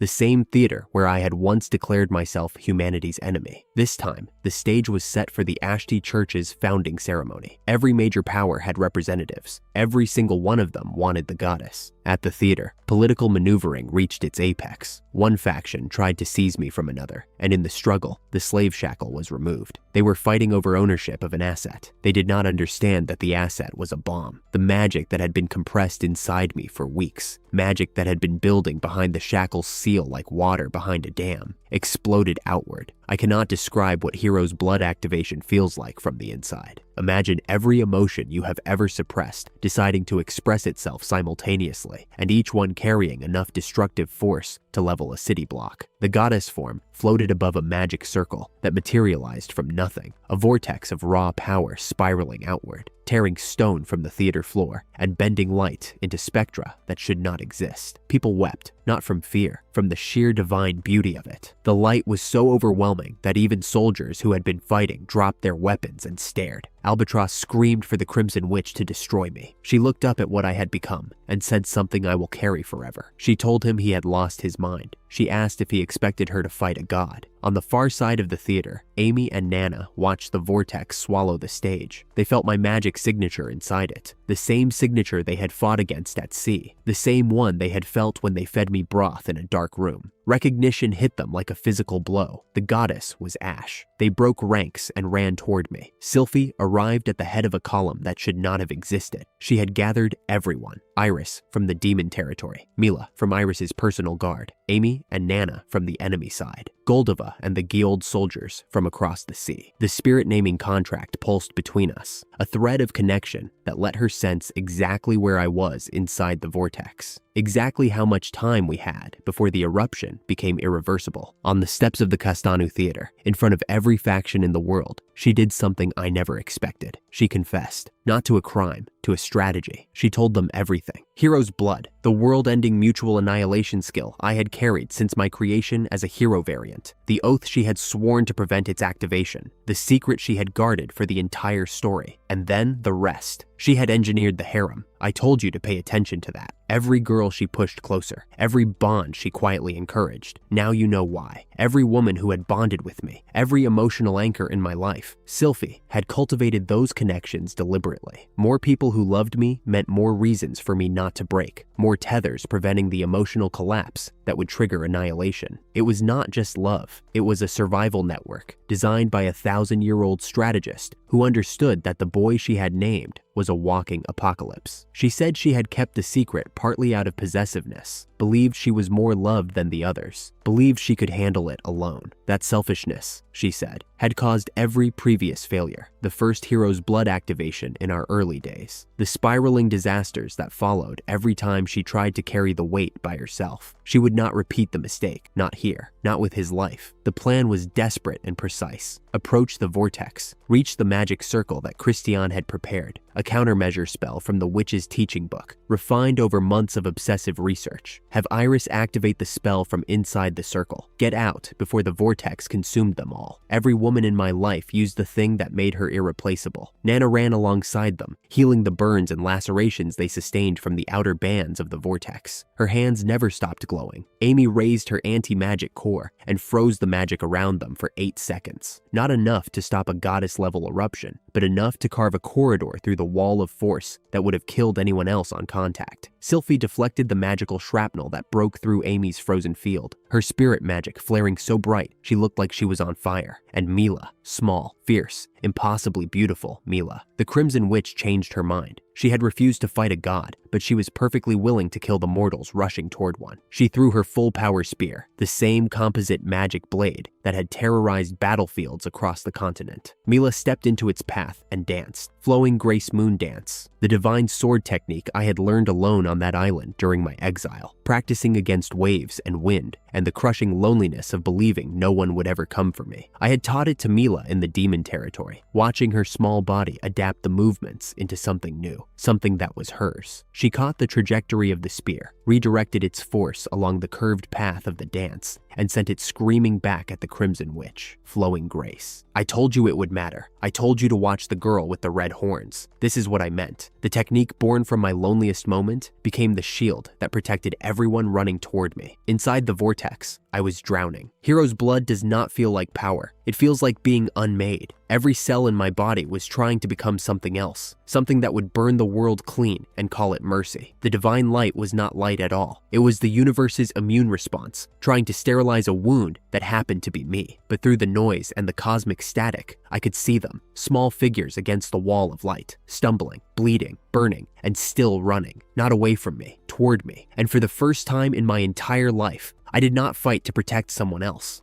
I did not fight to atone. I did not fight because a discarded weapon does not know how to value itself. I fought to live because they were running toward me, and the least I could do was hold on long enough for them to arrive. I suppressed Hero's blood from the inside, pushed it down with every fragment of will I possessed. My body screamed. The cosmic mechanism that wanted to unmake the world pushed back with the weight of fate itself. I held it, not because I was strong enough, because wanting to survive had never been this loud before. Christiane appeared via teleportation at the edge of the vortex. 9 months pregnant, bloodshot eyes steady, baby Lisa clutched against her chest. She walked into the dying edge of the maelstrom like she was entering her own library. Lisa opened her mouth and activated Soul Devourer. The excess divine energy that had been spiraling outward was pulled inward, consumed by an infant who had been born to eat gods. The magic circle locked into place beneath me. Iris stepped into the center and spoke the activation words that only the daughter of the Demon King could speak. The combined spell fired. Christiane's third option, not destruction, not surrender, time, 100 million years. That was the cooling period she had calculated. Hero's blood could not be destroyed by mortal magic, but it could be slowed, the way radioactive material decays, the way mountains erode, the way even the heat of creation eventually dissipates into the cold of space. The necromancer who had spent a century talking to corpses because no living person would befriend her had found the answer in deep time, a timescale no one else could think in, because no one else had ever been that alone for that long. The vortex collapsed. The black sky cracked open. Stars appeared first, then a thin line of gold along the horizon. Dawn. The longest night of my life ended not with a bang, but with birdsong, distant and tentative, as if the world was checking to see whether it was still allowed to exist. In the aftermath, the world rearranged itself. The Scaradia religion was formally renamed the Ashti faith. The demon territory became a neutral, self-governing zone, no longer a protectorate, no longer under siege. Arnold Alfield survived and accepted a position in the new administration, pushing his glasses up one final time. Layla, who had been severely ill from years of accumulated trauma, was healed by my life force transfers, another piece of my lifespan, freely given. But this time, I gave it because I chose to, not because I did not know how to choose myself. We visited the Southern Demon Village graveyard, the place where Beelzebub had thrown himself in front of a disabled girl, taking dozens of swords through his body while smiling. The place where demons who died under Silfie's failed orders were buried. A stone monument was erected at the center. Into its face, the divine sword was embedded, the blade that had been stolen by Helheim and recovered through Coco, the weapon that carried the flowing grace technique, the inheritance of shrines and lonely islands and battles fought against impossible odds. The inscription read, "Entrust this to the demon lord 100 million years from now." Iris walked to the monument. She took the sword in both hands and slid it into the stone, the blade sinking until only the hilt was visible. Then she turned to me, cupped my face in her hands, and kissed me. She knew, not because anyone confessed, not because I finally told her the truth about her father. She had watched 200 chapters of lies and sacrifices and desperate love unfold around her, and she had decided, somewhere between the moonlit contract and the divine vortex, that it did not change what she chose. The lie was part of the boy. The boy was the one she wanted. I addressed everyone, Silfie and Christian and Iris, Amy and Nana and Mila, Luca and Mira, Goldova and the soldiers, the witches and the demons and the humans who had charged into a cosmic catastrophe because someone they loved was at the center of it. If in 100 million years, I said, the day to destroy the world comes again, please stop me again. That was it. The final inversion. The boy who had carried every burden alone, who had given his lifespan and his identity and his dignity because a discarded weapon instinctively values itself less than others. That boy asked for help, not dramatically, not as a grand speech, a quiet request, standing in front of a monument, holding the hand of the woman who had kissed him. Please stop me again. Trust expressed across geological time. Christian's baby was born 3 days later, a healthy child, screaming with impressive volume. I held the infant and cried in a way I had not cried since I was small enough to not know better. Silfie called me hopeless. Christian drooled with happiness. Lisa tried to eat my thumb while I was distracted, and everyone laughed, and for one shining moment, the weight of 100 million years felt like nothing at all. Coco woke up to the strangest happiness she had ever known. She had been unconscious for over a week. Freya had abandoned her body after the Castanu incident, leaving her half dead, the chimera modifications tearing at organs that no longer had a divine presence to sustain them. Nana had kept her alive through stubbornness and healing magic, and I had been visiting every day, pressing my lips to her forehead, transferring life force one fragment at a time. The same pattern, the same tool reflex, except this time I came back the next day and the next because people told me to take care of myself, and I actually listened. She opened her eyes and found me there, and the first thing she said was more because she thought she was still dreaming. When she was lucid, she looked at the women surrounding me and felt the gap. Iris's devastating beauty, Silfie's 1,000-year genius, Christian's terrifying intellect, Amy's quiet courage, Nana's practical warmth, Mila's ferocious devotion. Coco had none of it. She was a wallflower from another world who had been used as a puppet, discarded by a goddess, and saved by a boy who had said the simplest, most devastating thing anyone had ever said to her. "You're like me." Mila sat beside her and told her that everyone starts somewhere and that claws were overrated anyway. Coco laughed for the first time in months, and the sound surprised her so much she cried. The baby wailed. I held it and wept. Silfie called me hopeless again. The room was warm and full and impossibly ordinary. Coco made her decision in the quiet that followed. "I'm going to become a witch," she said. And just like that, the girl nobody wanted became the one who promised to wait the longest. The spirits who sleep for millions of years while the world moves on, Coco just chose that life, on purpose, for love, not for power, not for revenge. Witches live for centuries, millennia if they are strong enough. If Hero's blood returns in 100 million years, someone needs to be there. Someone needs to remember the inscription on the monument and the request of the boy who finally learned to ask for help. She would be there, not because she was the strongest or the smartest or the most loved, because she had something worth living for at last. People who chose her. The story does not end with a victory. It ends with a morning.